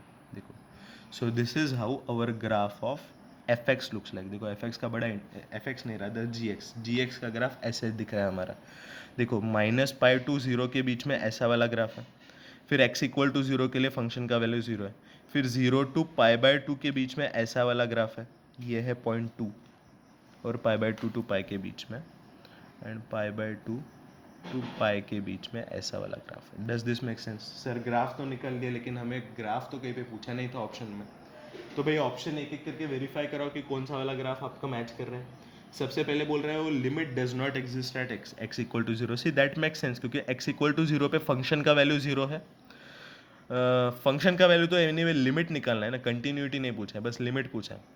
तो लिमिट में तो value of a function doesn't matter, just LHS and RHS matters. देखो लेफ्ट हैंड लिमिट क्या है, if x tends to 0 from left hand side, function का वैल्यू कहाँ पे टेंड कर रहा है, 1 की तरफ टेंड कर रहा है। If x tends to 0 from right hand side, function का वैल्यू कहाँ पे टेंड कर रहा है, 2 की तरफ टेंड कर रहा है। मतलब देखो लेफ्ट हैंड लिमिट है 1, राइट हैंड लिमिट है 2, तो LHL not equal to RHL, मतलब लिमिट डज नॉट एग्जिस्ट, मतलब फर्स्ट ऑप्शन करेक्ट है। फिर सेकंड बोल रहा है gx = 0 has finite number of real roots. देखो gx = 0 कितने पॉइंट्स पे कट कर रहा है, एक यहाँ पे कट कर रहा है और यहाँ पे इनफाइनाइट नंबर ऑफ पॉइंट्स पे कट कर रहा है, क्योंकि इतने पोर्शन में पूरा gx 0 है। तो gx = 0 के कितने रूट्स है भाई, इनफाइनाइट नंबर ऑफ रूट्स है, तो सेकंड ऑप्शन तो गलत है। फिर बोल रहा है g x equal to 1.2 has how many real roots. देखो ये है g x equal to root two कहाँ पे गया, ये है 1, ये वाला पॉइंट था रूट टू का अप्रॉक्सीमेट वैल्यू होता है 1.414, हमें पूछा है 1.2, तो 1 और 1.414 के बीच में आएगा, मतलब 1.2 देखो इक्वल टू हाफ, मतलब देखो कहाँ कितने पॉइंट्स पे कट कर रहा है, एक पॉइंट पे। देखो 1.2 कहाँ पे ला करेगा, फिर से ये 1 है, ये है रूट टू है 1.414, 1 और 1.414 के बीच में 1.2 ला करेगा। अभी देखो 1.2 के लिए एक हॉरिजॉन्टल पैरेलल लाइन निकालेंगे, तो हॉरिजॉन्टल पैरेलल लाइन कितने पॉइंट पे कट कर रहा है, एक पॉइंट पे, दो पॉइंट पे, तीन पॉइंट पे, तो H horizontal parallel line 3 point पे कट कर रहा है, मतलब फंक्शन का 3 सॉल्यूशंस होगा। होपफुली ये बात सब लोग को समझ में आ रही है, तो सी ऑप्शन भी करेक्ट है।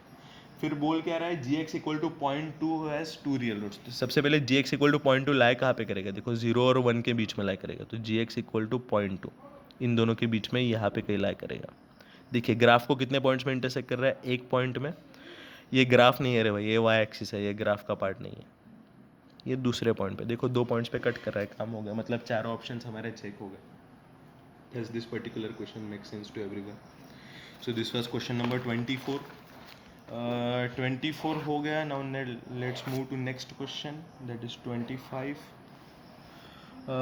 25 में क्या बोला है, the graph of non constant function y को, देखो नॉन कांस्टेंट फंक्शन बोला है, मतलब फंक्शन कांस्टेंट नहीं है और उसका ग्राफ सिमेट्रिक है about x equal to 2 and also about x equal to 7, then the period of fx is, well this is very interesting question. Graph is symmetric about x equal to 2। देखो symmetry about x equal to 2 मतलब क्या है, देखो ये से y axis है, ये x axis है, तो x इक्वल टू 2 तो ऐसा कुछ तो लाइन होगा, this is the line of x equal to 2। Graph is symmetric about x equal to 2, मतलब देखो x इक्वल टू 2 के लेफ्ट में जैसा ग्राफ है वैसे x इक्वल टू 2 के राइट में भी ग्राफ होगा, this is what symmetry about x equal to 2 means. हम आए हैं अभी क्वेश्चन नंबर 25 पे, दिस इज क्वेश्चन 25। मतलब देखो x इक्वल टू 2 के से मैं x इक्वल टू 2 के थोड़ा x इंटरवल लेफ्ट में आया, तो जो फंक्शन का वैल्यू मिलेगा वही x इक्वल टू 2 के x इंटरवल राइट में जाने के बाद में मिलेगा, वही तो सिमेट्री का मतलब होता है। मीन्स कहने से ये 2 है तो ये हो जाएगा 2 प्लस एक्स, ये 2 है तो ये पॉइंट हो जाएगा 2 माइनस एक्स, दोनों पे फंक्शन का वैल्यू सेम होना चाहिए, तभी तो सिमेट्री बोल सकते हैं। मतलब इफेक्टिवली कहने से x इक्वल टू 2 पे सिमेट्रिक है, मतलब f of 2 plus x will be equal to f of 2 minus x. Does this particular thing make sense to everyone? इसको मैं बोल रहा हूँ इक्वेशन नंबर 1। फिर नेक्स्ट चीज़ वो बोल रहा है it is symmetric about x equal to 7 also. भाई दिस इज वेरी सिंपल, अगर x इक्वल टू 2 पे सिमेट्रिक का मतलब है कि f of 2 plus x equal to f of 2 minus x, तो x इक्वल टू 7 पे सिमेट्रिक का मतलब होगा f of 7 plus x equal to f of 7 minus x. Does it make sense to everyone? Sir that तो make sense, but इससे फ़ायदा क्या होगा? सर अभी नेक्स्ट क्या करना है, नेक्स्ट सिंपल सी बात है, ये जो इक्वेशन है ना, इस पर्टिकुलर इक्वेशन में x के जगह में x प्लस 5 पुट करने वाला हूँ। सर ये ऐसे क्यों किया, अभी समझ में आएगा आपको। x के जगह पे x प्लस 5 रिप्लेस कीजिए, x is replaced by x plus 5, क्या होगा, x के जगह x प्लस 5 पुट करेंगे तो हो जाएगा 7 प्लस x प्लस 5, तो हो जाएगा f ऑफ 12 प्लस एक्स। बात समझ में आ रहा है? देखो x के जगह पे मैंने x प्लस 5 पुट किया तो हो जाएगा 7 प्लस एक्स प्लस 5, मतलब 12 प्लस एक्स इक्वल टू क्या हो जाएगा, इक्वल टू होगा f of 7 minus of x की जगह x प्लस 5 पुट कीजिए तो क्या होगा, 7 माइनस 5 इज 2, और माइनस देखो 7 माइनस 5 2 होगा और ये माइनस एक्स आएगा, तो इक्वल टू आएगा f ऑफ 2 माइनस एक्स, मतलब f of 12 plus x equal to f of 2 minus x है। सर ये क्या है, इससे क्या फ़ायदा होगा? अरे भाई फ़ायदा हुआ तो f ऑफ 2 माइनस एक्स क्या होता है, इक्वेशन 1 के हिसाब से f ऑफ 2 माइनस एक्स है f ऑफ 2 प्लस एक्स, तो इक्वेशन 1 का यूज़ करेंगे, LHS तो सेम ही रहेगा, LHS है f of 12 plus x equal to होगा f of 2 minus x is same as f of 2 plus x.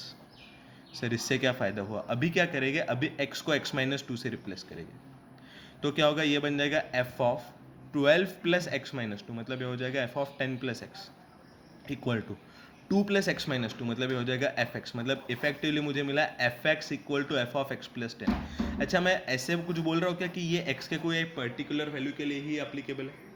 ऐसे तो कुछ नहीं है, क्योंकि देखो ये इक्वेशन x के सारे वैल्यूज़ के लिए अप्लीकेबल है, ये इक्वेशन x के सारे वैल्यूज़ के लिए अप्लीकेबल है, तो इन दोनों का यूज़ करके जो ये फाइनल इक्वेशन मिला fx equal to f of x plus 10, this is also applicable for all values of x। Sir इससे आप बोलना क्या चाहते हैं? अरे भाई मुझे मिला fx equal to f of x plus t for all values of t, what does it mean? That means t is the fundamental period.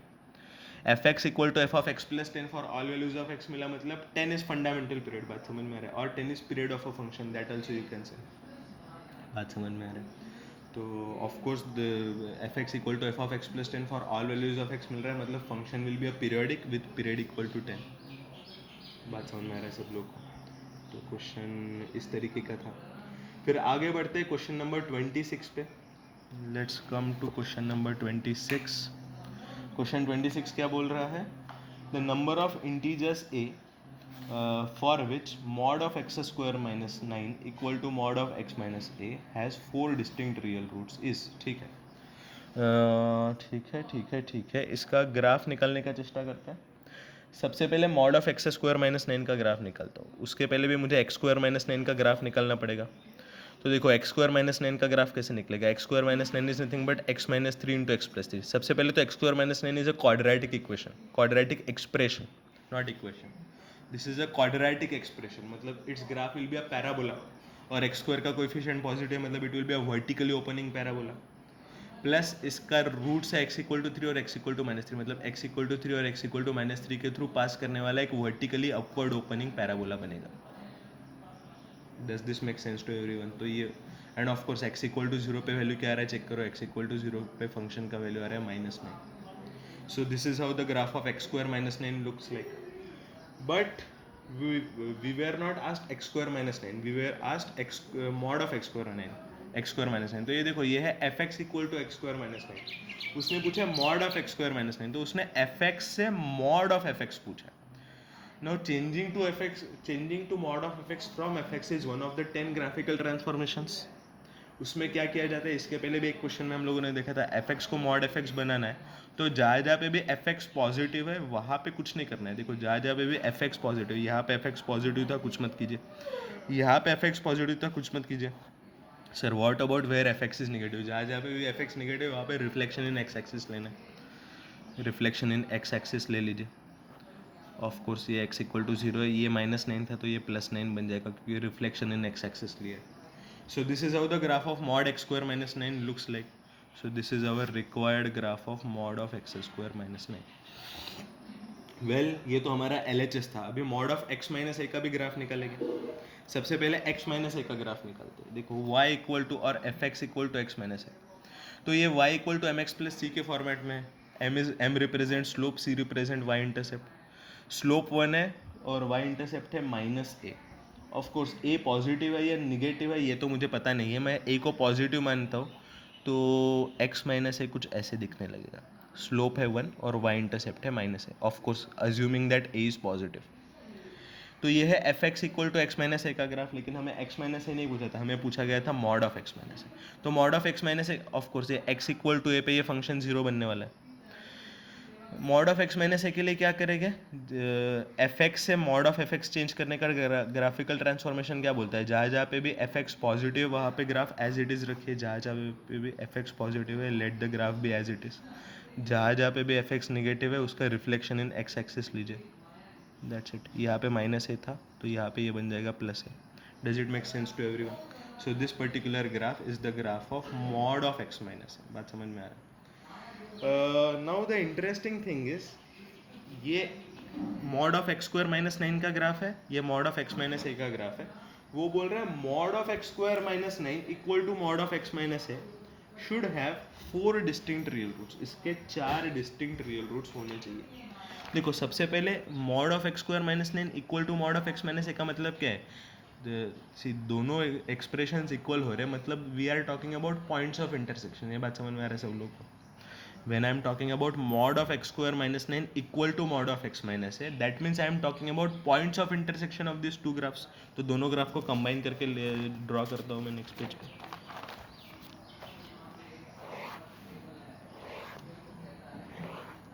देखो mod of x square minus 9 का ग्राफ हमारा प्रिसाइसली ऐसे आया था कुछ, तो ऐसे, this is ये 3 है। Of course this is not at all up to the scale, क्योंकि ये 9 है ये 3 है, हमारा 3 बड़ा दिख रहा है 9 छोटा दिख रहा है, but anyway that doesn't matter क्योंकि हम लोग नंबर्स लिख रहे हैं। तो अलजेब्रिकली तो हमने करेक्ट रिप्रेजेंट किया, ये है mod of x square minus 9 का ग्राफ। फिर mod of x minus a का ग्राफ हम लोगों ने देखा था कि एक्स इक्वल टू ए के अराउंड वो बेंड हो जाता है। देखो एक्स इक्वल टू ए के अराउंड वो ऐसे बन जाता है। Well, we want the graph in such a way that these two graphs have 4 points of intersection. इसका 4 डिस्टिंक्ट रियल रूट्स होना चाहिए। ओके अभी x इक्वल टू ए को मैं से मान लेता हूँ 0, से x इक्वल टू 0 लेता हूँ, ठीक है। a को 0 मानता हूँ तो वो ऐसे कुछ तो बनेगा, ठीक है। और वही मैं x इक्वल टू 1 लूँगा तो वो कुछ तो ऐसे बनेगा, mod of x minus 1, something like this. But what we want is it should have 4 points of intersection. देखो आगे जाकर के उसके 4 पॉइंट्स ऑफ इंटरसेक्शन बनने चाहिए।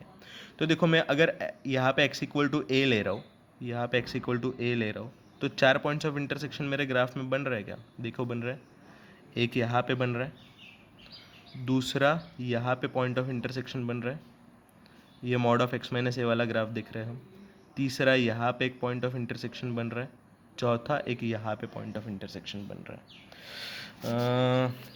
rather I think we will need to draw the graph again। ठीक है, no problem, तुरंत बन जाएगा हमारा ग्राफ। हाँ ठीक है, अभी देखो मैं ए का अलग अलग रेंजेस लूँगा। से ए 0 to 3 के बीच में लाई कर रहा है, ठीक है। ए अगर 0 to 3 के बीच में लाई कर रहा है, what if A lies between 0 to 3।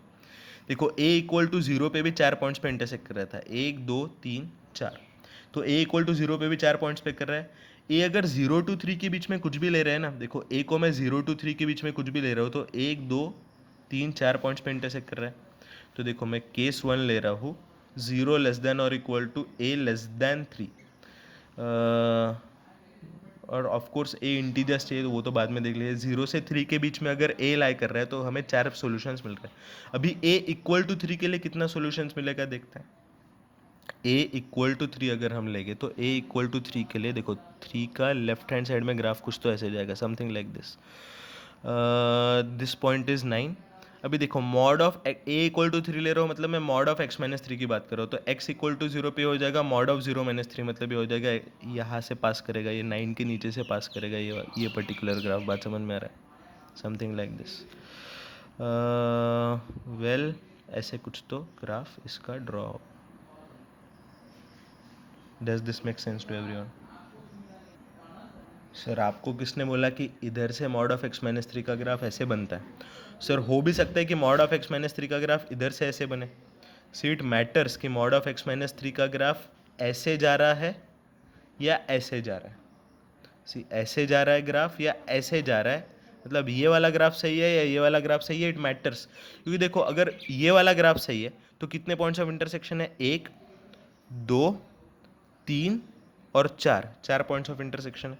और वही मैं ये वाला ग्राफ लेता हूँ तो कितने पॉइंट्स ऑफ इंटरसेक्शन है? 1 2 3, that's it, 3 he points of intersection है। मतलब इट मैटर्स, मतलब ये वाला ग्राफ रहा तो 3 पॉइंट्स ऑफ इंटरसेक्शन मिलेंगे, ये वाला ग्राफ रहा तो 4 पॉइंट्स ऑफ इंटरसेक्शन मिलेंगे। पता कैसे चलेगा कि हमारा ग्राफ ये ऊपर वाला ग्राफ है या नीचे वाला ग्राफ है? Well that is very easy to understand. देखो ये वाला जो ग्राफ है ये mod of x square minus 9 का ग्राफ है, लेकिन यहाँ पे एक्स स्क्वायर माइनस 9 पॉजिटिव है। मतलब इस पर्टिकुलर रेंज में mod of x square minus 9 का ग्राफ एक्स स्क्वायर माइनस 9 के ग्राफ के बराबर है। से मैं मतलब इसको इफेक्टिवली एक्स अगर 3 से बड़ा है तो मैं उसको एक्स स्क्वायर माइनस 9 के जैसे ट्रीट कर सकता हूँ। Now let us differentiate it. Sir differentiation करने से फ़ायदा क्या होगा? डिफ्रेंशिएट करके तो देखिए एफ डैश एक्स हो जाएगा, एक्स स्क्वायर का डिफ्रेंशिएशन मतलब 2x। At x equal to 3 differentiation निकालिए तो f dash x at x equal to 3 मतलब एफ डैश ऑफ 3 का वैल्यू हो जाएगा एक्स इक्वल टू 3 पुट करने पे 6 है। उससे क्या फ़ायदा होगा सर? भाई f dash x we all know कि f dash x represent slope of tangent at a point. मतलब इस पर्टिकुलर पॉइंट पे देखो मैं यहाँ का ग्राफ फिर से अलग से निकाल रहा हूँ। इस पर्टिकुलर ग्राफ पे जो टेंजेंट रहेगी उसका स्लोप रहेगा 6। और ये जो पर्टिकुलर ग्राफ था mod of x minus 3, mod of x minus 3 क्योंकि x is greater than 3, x greater than 3 का रीजन है, तो यहाँ पे ये mod of x minus 3 will behave like x minus 3। हो पे बात सब लोगों को समझ में आ रहा है? अभी y equal to x minus 3 इसका ग्राफ, इसका स्लोप क्या है? इसका स्लोप 1 है। मतलब देखिए ये वाले लाइन का स्लोप 1 है, लाइन का स्लोप 1 है, और टेंजेंट का स्लोप कितना है? F dash of x represent slope of tangent, tangent का स्लोप 6 है। तो देखो मैं यहाँ पे mod of x square minus 9 which has become x greater than 3 के लिए ओनली एक्स स्क्वायर माइनस 9। तो इस पर्टिकुलर ग्राफ पे मैं जो टेंजेंट निकाल रहा हूँ इसका स्लोप 6 है। अभी देखिए स्लोप 6 वाला लाइन ऊपर रहेगा या स्लोप 6 वाला लाइन, देखो लाइन टेंजेंट का स्लोप है 6, लाइन का स्लोप है 1। स्लोप 6 वाला लाइन ऊपर रहेगा या स्लोप 1 वाला लाइन ऊपर रहेगा? ऑब्वियसली स्लोप 6 वाला लाइन ऊपर रहेगा। बात समझ में आ रहा है? स्लोप 6 वाला लाइन ऊपर रहेगा और स्लोप 1 वाला लाइन नीचे रहेगा। होपफुली ये बात सब लोगों को समझ में आ रही है। मतलब देखो हमारा जो एक्चुअल लाइन है ये टेंजेंट टू द ग्राफ के नीचे है, मतलब इफेक्टिवली ग्राफ के नीचे है हमारा रिक्वायर्ड मॉड ऑफ x-3 का लाइन। बात समझ में आ रहा है? नीचे है मतलब ये डबल टिक वाला ग्राफ है। मतलब डबल टिक वाला ग्राफ है मतलब कितने पॉइंट्स पे कट कर रहा है? नहीं, देखो यहाँ पे हम लोगों ने कुछ तो गड़बड़ किया है ना। देखो सिंगल टिक वाला जो ग्राफ था, सिंगल टिक वाला ग्राफ ऊपर वाला ग्राफ था ना, वो 1 2 3 4 पॉइंट्स पे कट करता था। डबल टिक वाला जो ग्राफ था वो 1 2 3 ही पॉइंट्स पे कट करता था। हमारा डबल टिक वाला ग्राफ आ रहा है, डबल टिक वाला ग्राफ आ रहा है मतलब वो इफेक्टिवली 3 और rather you can see also. देखो mod of x square minus 9 it has become something like this. ये जो टेंजेंट है ये टेंजेंट का स्लोप 6 है और मॉड ऑफ x-3 जो है ये इसके नीचे से जा रहा है क्योंकि इसका स्लोप 1 है। बात समझ में आ रहा है? तो इफेक्टिवली देखो कितने पॉइंट्स पे कट कर रहा है? 1 2 3, 3 ही पॉइंट्स पे कट कर रहा है। ये तो नीचे से चला जा रहा है क्योंकि टेंजेंट का स्लोप 6 है, तो वो टेंजेंट ऊपर है मतलब इफेक्टिवली ग्राफ भी लाइन के ऊपर है। होपफुली ग्राफ और लाइन में से ऊपर कौन है नीचे कौन है कैसे डिटरमाइन करना है ये बात सब लोगों को समझ में आ गई होगी। तो इफेक्टिवली यहाँ पे 3 पॉइंट्स ऑफ इंटरसेक्शन है, लेकिन हमें तो चाहिए थे 4 पॉइंट्स ऑफ इंटरसेक्शन, मतलब x=3 is not allowed value. तो देखो केस 1 जो था 0 लेस देन और equal to a less than 3, उसके लिए तो हमें 3 सॉल्यूशंस मिलते थे। फिर हमने केस 2 लिया a=3, इसके लिए हमको 3 ही सॉल्यूशंस मिले। देखो सॉरी, केस 1 के लिए हमें मिलते थे 4 पॉइंट्स ऑफ इंटरसेक्शन, केस 2 के लिए हमें मिले 3 पॉइंट्स ऑफ इंटरसेक्शन। अभी केस 3 क्या लेंगे? केस 3 लेंगे a is greater than 3। a greater than 3 के लिए हम लोग ग्राफ निकालने वाले हैं अभी। वेल a ग्रेटर देन 3 का ग्राफ निकालना है तो a greater than 3 of course mod of x square minus 9 के ग्राफ में कोई फर्क नहीं पड़ेगा। See a is greater than 3, mod of x minus a का ग्राफ ए के अराउंड उसका वी शेप ग्राफ बनता है। अभी ए 3 से बड़ा है, तो ए अगर 3 से बड़ा है तो कहना ऐसे ग्राफ अभी भी दो अलग अलग तरीके का निकल सकता है। या तो ग्राफ ऐसे निकलेगा, ठीक है। सी एनीवे आप इसके और ऊपर तो नहीं लेके जा सकते क्योंकि हम ऑलरेडी पढ़े कि यहीं पे टेंजेंट का स्लोप 6 है, मतलब यहीं पे ये जो लाइन है वो ग्राफ के नीचे आता है। तो कोई ऐसे नहीं बोल सकता है कि सर ए के बाद में वो लाइन ग्राफ को इंटरसेक्ट करेगा, ये तो संभव नहीं है क्योंकि यहाँ पे ही ग्राफ का स्लोप 6 है और इसके बाद हम लोग देख रहे हैं कि ग्राफ और स्टीपली ऊपर जा रहा है लेकिन ये स्टेडीली नीचे ही रह रहा है, स्ट्रेट लाइन। होपफुली ये बात सब लोग को होपफुली ये बात सब लोग देख पा रहे हैं, ठीक है। तो मतलब x=a के बाद तो इंटरसेक्ट होने का कोई संभावना नहीं है। इंटरसेक्ट करेगा तो यहीं पे कर जाएगा। देखो कितने पॉइंट्स पे कर पाएगा? फिर भी 1 पॉइंट पे इंटरसेक्ट कर पाएगा, 2 पॉइंट पे इंटरसेक्ट कर पाएगा, 3 पॉइंट पे इंटरसेक्ट कर पाएगा, 4 पॉइंट पे इंटरसेक्ट करने की भी संभावना है। बात समझ में आ रही है सब लोगों को?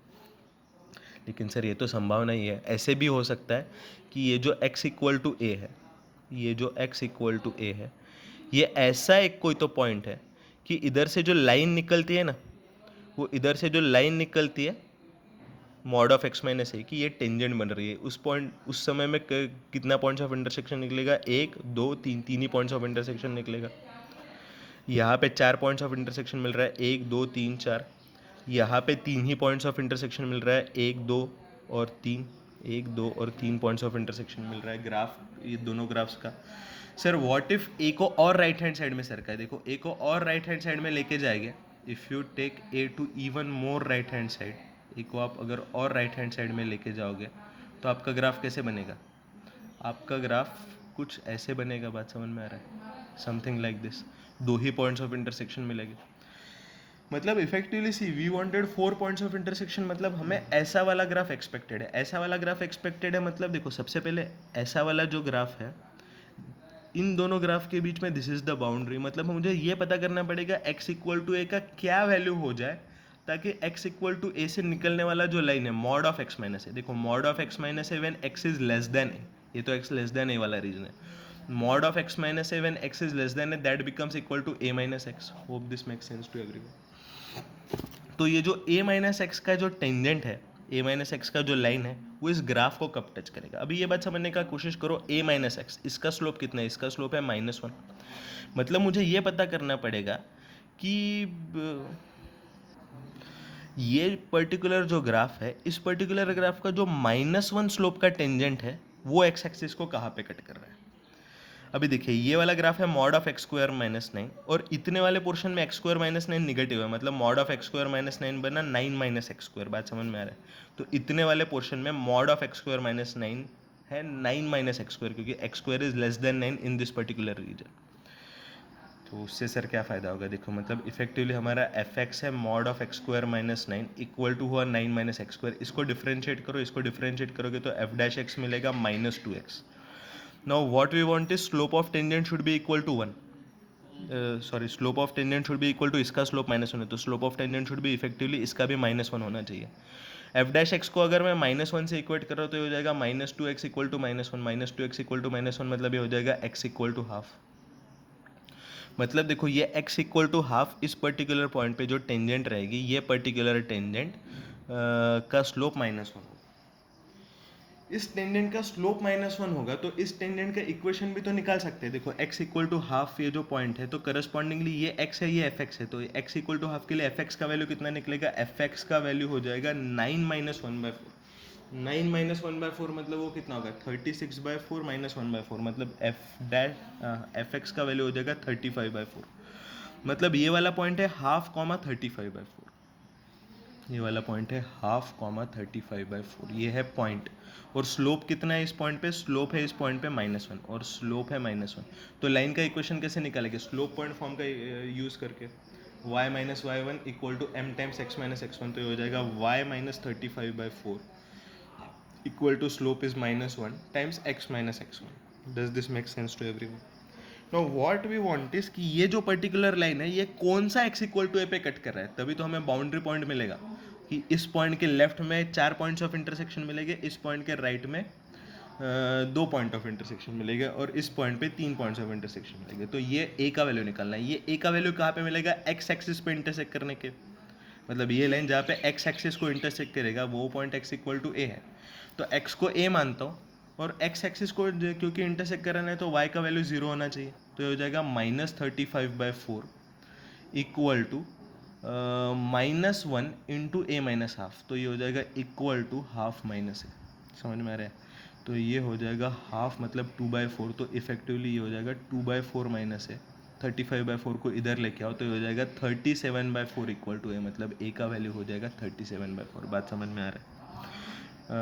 37/4 मतलब अप्रॉक्सीमेटली कितना होगा, 9 पॉइंट समथिंग, मतलब a इक्वल टू 37/4 इस पॉइंट पे अगर हम देखेंगे तो a इक्वल टू 37/4 रहा तो हमारा तीन पॉइंट्स ऑफ इंटरसेक्शन मिलेगा। a ग्रेटर देन 37/4 रहा तो 2 पॉइंट्स ऑफ इंटरसेक्शन मिलेगा। But see, we don't want 2 points of intersection, we don't want 3 points of intersection, we want 4 points of intersection. देखो, हमारा a तो पहले ही हमने 3 से बड़ा मान लिया था, a 3 से बड़ा था, और a हमारा इस 37/4 से छोटा होना चाहिए, क्योंकि देखो a इक्वल टू 37/4 पे 3 टेंजेंट्स बन रहे हैं। a को हमने लेफ्ट हैंड साइड में लेके आए तभी तो 4 पॉइंट्स ऑफ इंटरसेक्शन मिले। मतलब नेक्स्ट केस है, केस नंबर क्या है मुझे पता नहीं है, जो भी इसके पहले केस हो गया वॉट एवर। तो 3 लेस देन a, देखो x इक्वल टू 3 पे आपको याद होगा तो 3 ही पॉइंट्स ऑफ इंटरसेक्शन मिला था, तो 3 को तो काउंट नहीं करेंगे। 3 less than a less than और इक्वल टू 37/4, इसके लिए भी हमें 4 पॉइंट्स ऑफ इंटरसेक्शन मिलेंगे। तो देखो 4 पॉइंट्स ऑफ इंटरसेक्शन अभी तक हमको कहाँ कहाँ मिल चुके हैं, 4 पॉइंट्स ऑफ इंटरसेक्शन हमको मिल चुके हैं। हाँ, 0 लेस देन और equal to a less than 3 में सबसे पहले हमको 4 पॉइंट्स ऑफ इंटरसेक्शन मिले थे। फिर अभी हमको मिला है कि 3 less than a less then, देखो x इक्वल टू 3 पे नहीं मिला था, x इक्वल टू 3 पे 3 ही पॉइंट्स ऑफ इंटरसेक्शन थे। 3 less than a less than और इक्वल टू 37/4, इस पे हमको 4 पॉइंट्स ऑफ इंटरसेक्शन मिले थे। ओके, वेल सर, आपने तो बस यहाँ पे पॉजिटिव वाले ही केसेस लिए। See, we started only with a greater than और इक्वल टू 0, a निगेटिव तो हमने देखा ही नहीं है, तो सर उसके भी केसेस लेने पड़ेंगे, तो क्वेश्चन तो बहुत बड़ा हो जाएगा। नहीं, क्वेश्चन बड़ा नहीं होगा, रादर क्वेश्चन यहाँ पे खत्म हो गया, question is completed here. See what they have asked is कि ऐसे कितने इंटीग्रल पॉइंट्स रहेंगे जहाँ पे इसके 4 डिस्टिंक्ट सॉल्यूशंस रहेंगे। अभी देखिए 0 लेस देन और equal to a less than 3, इसमें कौन कौन से पॉइंट्स है जहाँ पे 4 पॉइंट्स ऑफ, कौन कौन से इंटीग्रल पॉइंट्स है जहाँ पे 4 सॉल्यूशंस मिलेंगे। देखो इसमें कौन कौन से इंटीग्रल वैल्यूज लाई करते हैं, 0 लाई करता है, 1 लाई करता है, 2 लाई करता है। इसमें पॉजिटिव इंटीग्रल वैल्यूज है 1 2। अभी ये बात समझने की कोशिश करो, क्योंकि ये मॉड वाले ग्राफ है। देखो ये मॉड एक्स स्क्वायर माइनस 9 है और दूसरा मॉड ऑफ एक्स माइनस ए है, तो इसमें ए पॉजिटिव और ए निगेटिव में ज़्यादा कोई फर्क नहीं है। And the very fact that mod of x square minus 9 का graph is symmetric about y axis, तो जो बिहेवियर 0 to 3 के बीच में हो रहा है वही बिहेवियर 0 to -3 के बीच में होगा। I am repeating again, very fact that mod of x square minus 9 का graph is symmetric about y axis, that means a belongs to 0 to 3 के लिए जितने पॉइंट्स ऑफ इंटरसेक्शन मिलेंगे उतने ही points of intersection a belongs to -3 to 0 के लिए भी मिलेंगे। सर बात तो सही है। इसका मतलब 0 to 3 के बीच में अगर 4 पॉइंट्स ऑफ इंटरसेक्शन मिल रहे हैं तो -3 के टू 0 के बीच में भी 4 पॉइंट्स ऑफ इंटरसेक्शन मिलेंगे। बात समझ में आ रहा है। दैट मीन्स अगर x equal to 0, x equal to 1 और x इक्वल टू 2 पे 4, हमें तो इंटीग्रल पॉइंट्स चाहिए, हमें सारे पॉइंट्स नहीं चाहिए। हमें x equal to 0, x equal to 1 और x इक्वल टू 2 पे 4 पॉइंट्स ऑफ इंटरसेक्शन मिल रहे हैं, तो सिमिलरली x इक्वल टू -1 और x इक्वल टू -2 पे भी 4 पॉइंट्स ऑफ इंटरसेक्शन मिलेंगे। बात समझ में आ रहा है। तो these are the points in case 1 where we have got 4 points of intersection. अभी यहाँ पे this is the next case where we are getting 4 points of intersection. a is strictly greater than 3 and less than और equal to 37/4। 37/4 मतलब approximately 9 point something. अभी a के कौन कौन से इंटीग्रल वैल्यूज इस रेंज में लाई कर रहे हैं। देखिए a इक्वल टू 4 लाई कर रहे हैं, 3 नहीं लाई कर रहे हैं, 3 तो अलाउड ही नहीं है इसमें, ये इक्वल टू का साइन नहीं है। 4 अलाउड है, 5 अलाउड है, 6 अलाउड है, 7 अलाउड है, 8 अलाउड है, 9 भी अलाउड है, क्योंकि देखो 9 पॉइंट समथिंग है, 9.1 होगा से 9.1 होगा, मैं कैलकुलेट नहीं किया। तो 9.1 से छोटा तो 9 होता है, लेकिन 10 नहीं होता है, मतलब 4 5 6 7 8 9 अलाउड है। अगेन फिर से वही बात आएगी बच्चों, ये ध्यान दो कि यहाँ पे क्योंकि mod of x square minus 9 is symmetric about y axis, तो अगर 4 5 6 7 8 9 पे 4 पॉइंट्स ऑफ इंटरसेक्शन मिल रहे हैं, तो सिमिलरली -4 -5 -6 -7 -8 -9 इन पे भी 4 पॉइंट्स ऑफ इंटरसेक्शन मिलेंगे। बात समझ में आ रहा है सब लोग। तो और इसके अलावा कोई सोल्यूशन होगा क्या? नहीं, इसके अलावा तो कोई सोल्यूशन नहीं, क्योंकि देखो हमने ए पॉजिटिव के सारे केसेस देख लिए और a negative is exactly reflection of a positive. मतलब ए पॉजिटिव के सारे केसेस हो गए तो ए निगेटिव के भी सारे केसेस मिल गए। काउंट करो कितने total number of required points मिल रहे हैं। 1 2 3 4, 1 2 3 4 5 6, 6 यहाँ पे पॉजिटिव में, 6 यहाँ पे निगेटिव में, मतलब टोटल हुआ 12। इसके पहले भी हम लोगों ने काउंट नहीं किए थे। फिर 13 14 15 16 17, so effectively we have got 17 points at which both graphs intersect in exactly 4 distinct points. Hope this particular question makes sense to everyone. This is one of the best examples of graphical transformation. और ये question वैसे थोड़ा application of derivatives में भी आता है। क्यों application of derivatives में मैं बोल रहा हूँ? क्योंकि जो टेंजेंट का कंसेप्ट होता है, कौन सा ग्राफ ऊपर आता है, कौन सा ग्राफ नीचे आता है, अगर हमें टेंजेंट के बेसिस पर डिसाइड करना है तो वो एप्लीकेशन ऑफ डेरिवेटिव में आएगा, क्योंकि डेरिवेटिव्स रिप्रेजेंट टेंजेंट।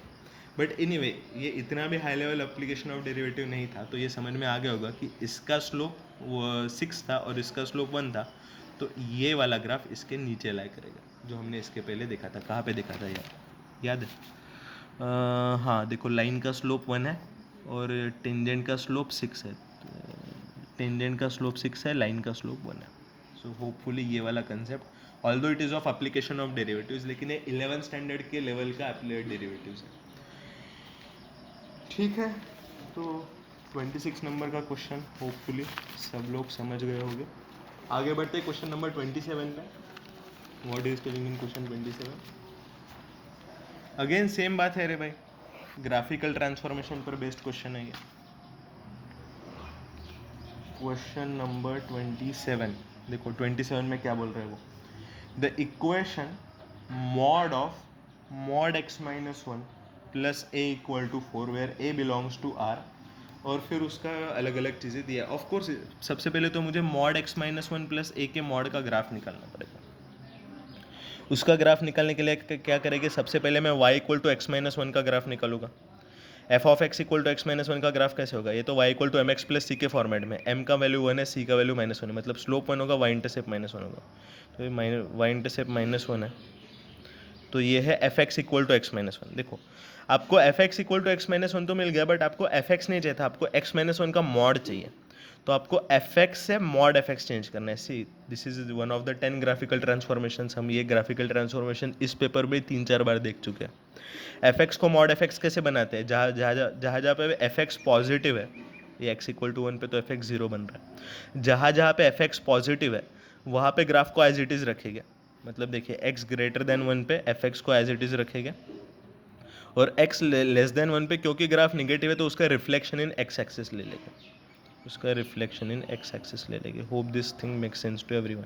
तो ये हुआ mod of x minus one का ग्राफ। अभी देखो ऑफ कोर्स ये वाला पॉइंट का कोऑर्डिनेट क्या है देख लेते हैं, ये जीरो है ना, तो जीरो पुट करेंगे तो मॉड ऑफ माइनस वन मतलब ये हो जाएगा वन। तो ये वाला पॉइंट का कोऑर्डिनेट है one, x equal to zero पे वाई का वैल्यू वन है। एनीवे तो ये mod of x minus one का ग्राफ हुआ। अभी हमें चाहिए mod of x minus one plus a का ग्राफ चाहिए। देखो मॉड ऑफ ए का एग्जैक्ट वैल्यू पता नहीं है, ए का वैल्यू पॉजिटिव भी हो सकता है, ए का वैल्यू निगेटिव भी हो सकता है। तो मैं दो अलग अलग केसेस लूँ। देखो सबसे पहले mod of x minus one का ग्राफ ऐसे है। अभी mod of x minus one plus a, देखो mod of x minus one plus a मतलब देखो एफ एक्स को एफ एक्स प्लस ए करने पे ग्राफिकल ट्रांसफॉर्मेशन कैसे वर्क करते हैं। This is also one of the 10 graphical transformation. F x changes to f x plus a, f of x plus a नहीं, F x plus ए। क्या होता है, graph A से अपवर्ड शिफ्ट होता है provided a is positive. A negative होता है तो ग्राफ उतने यूनिट से डाउनवर्ड शिफ्ट हो जाता है।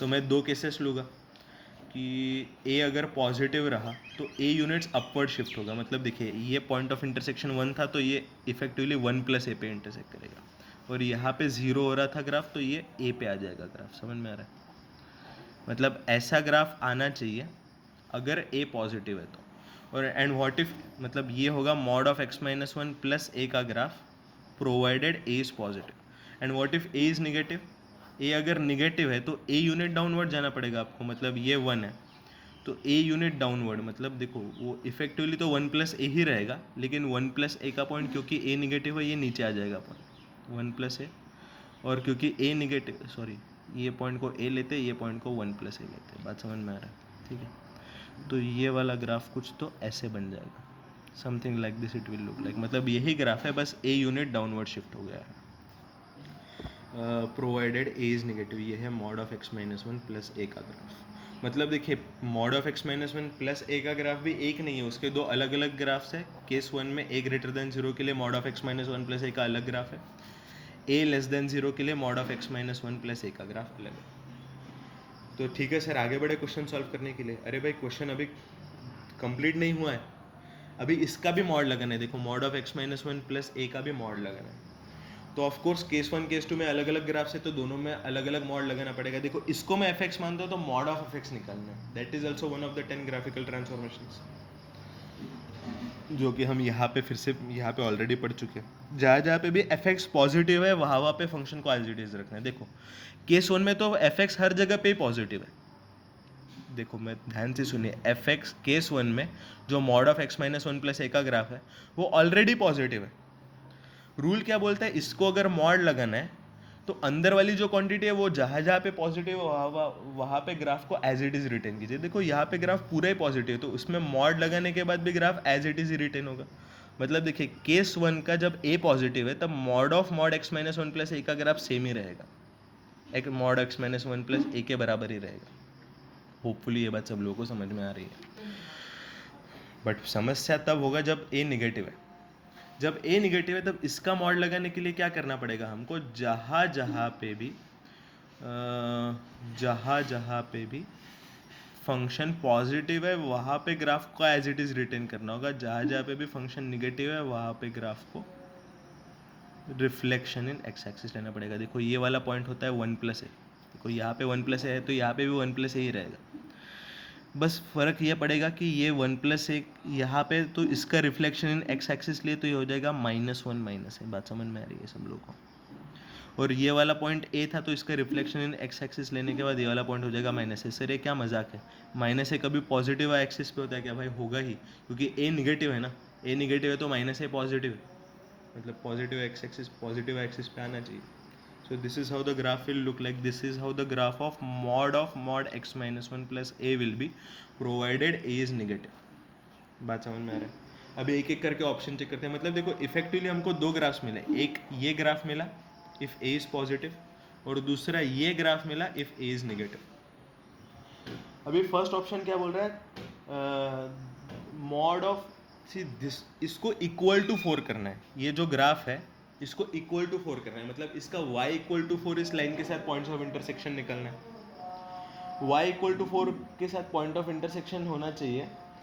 फर्स्ट ऑप्शन में बोल रहा है 3 डिस्टिंक्ट रियल रूट्स, मतलब 3 डिस्टिंक्ट रियल रूट्स मतलब y इक्वल टू 4 के साथ 3 distinct points of intersection for only one value of a. ठीक है, देखते हैं।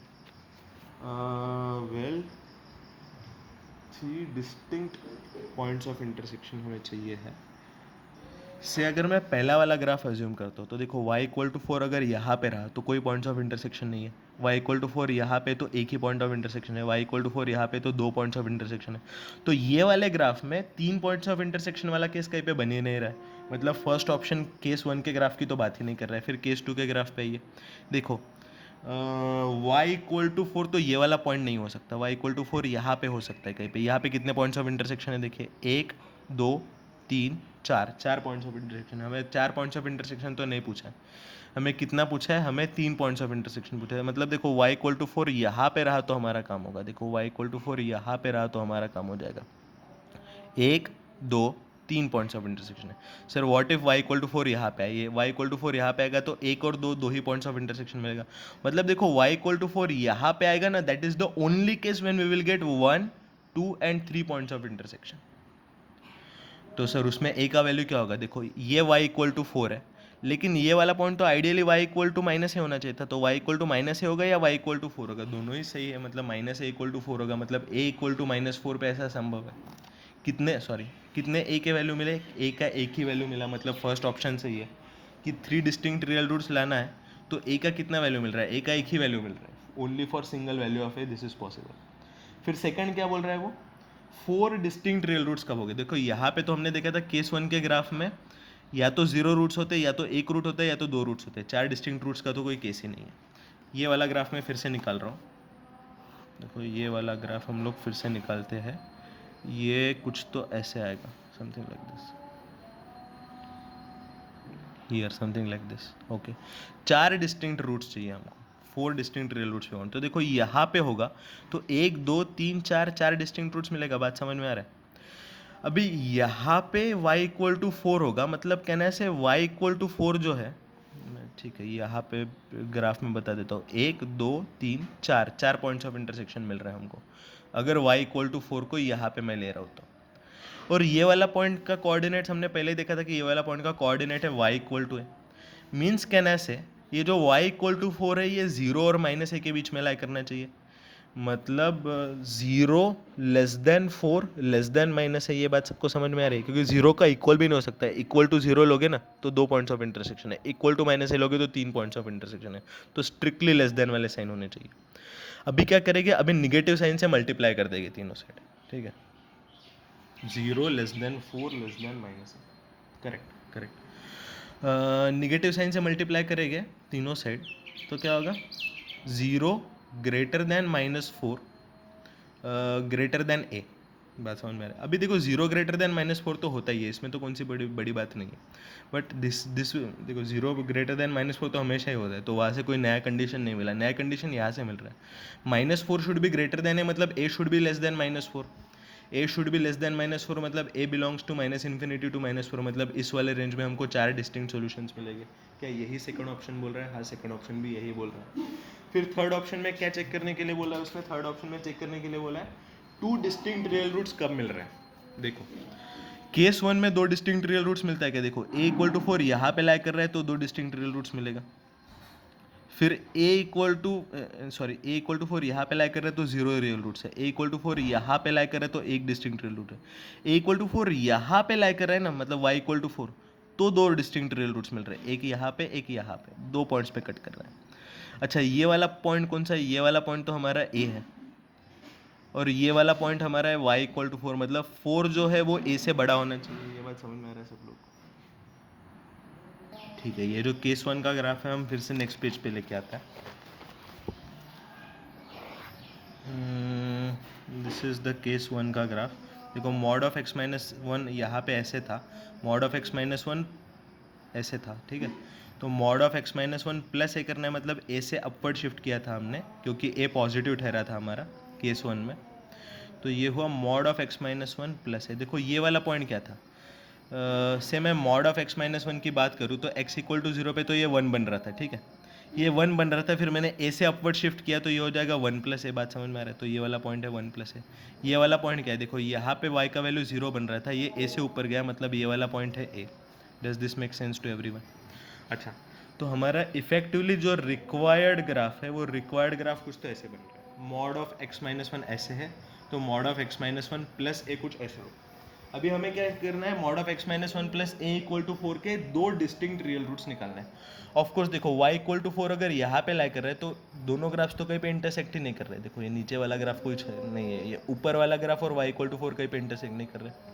अगर मैं y इक्वल टू फोर को यहाँ पे लूँ, अगर मैं y इक्वल टू फोर को यहाँ पे लूँ तो भी कोई फ़ायदा नहीं है, y इक्वल टू फोर यहाँ पे एक ही डिस्टिंक्ट सोल्यूशन मिलेगा। हाँ, y इक्वल टू फोर को मैं यहाँ कहीं पे ले रहा हूँ तो यहाँ हर जगह पे मुझे कितना सोल्यूशंस मिलेगा, यहाँ हर जगह पे मुझे दो डिस्टिंक्ट सोल्यूशंस मिलेगा। बात समझ में आ रहा है? मतलब ये जो y इक्वल टू फोर का लाइन है, और ये पॉइंट देखो, ये वाला जो पॉइंट है, ये वाला पॉइंट है a, और जो ये वाला लाइन है, ये वाला लाइन है a, ये वाला लाइन है फोर। मतलब फोर जो है वो a के ऊपर लाई करना चाहिए, मतलब four should be greater then, मतलब a should be less than four. But of course case one ने तो पहले ही बोल के रखा था कि a पॉजिटिव होना चाहिए, a पॉजिटिव होना चाहिए, मतलब zero less than a, zero less than a and a less than four दोनों को कम, zero less than a and a less than four दोनों को कंबाइन करेंगे तो केस वन ने हमें सॉल्यूशन दिया zero less than a less than four. Hopefully this thing make sense to everyone. Sir what about a equal to zero? ठीक है, तो ए इक्वल टू जीरो पे क्या आएगा, ए इक्वल टू जीरो पे ये वाला जो ग्राफ है, ये mod of x minus one के ग्राफ के बराबर है। ये वाला जो ग्राफ है वो mod of a equal to zero पे तो mod of x minus one के ग्राफ के बराबर है। यहाँ पे y इक्वल टू फोर पे तो दो डिस्टिंक्ट सॉल्यूशंस मिल ही रहे हैं, मतलब जीरो को भी इंक्लूड किया जा सकता है। बात समझ में आ रहा है? तो केस वन से हमें जीरो लेस देन और equal to a less than four इतना सोल्यूशन मिला। ये तो सिर्फ केस वन हुआ, अभी केस टू में भी दो डिस्टिंक्ट सॉल्यूशंस आते हैं क्या कहीं पे? देखो केस टू का ग्राफ हम फिर से इस पेज पे लेके आएंगे। केस टू का ग्राफ देखिए हम लोगों ने पहले ही निकाला है, ये है केस टू का ग्राफ। केस टू का ग्राफ मैं फिर से यहाँ पे ड्रॉ कर रहा हूँ। केस टू का ग्राफ ऐसे, this is how it looks like, this is how, well ऐसे,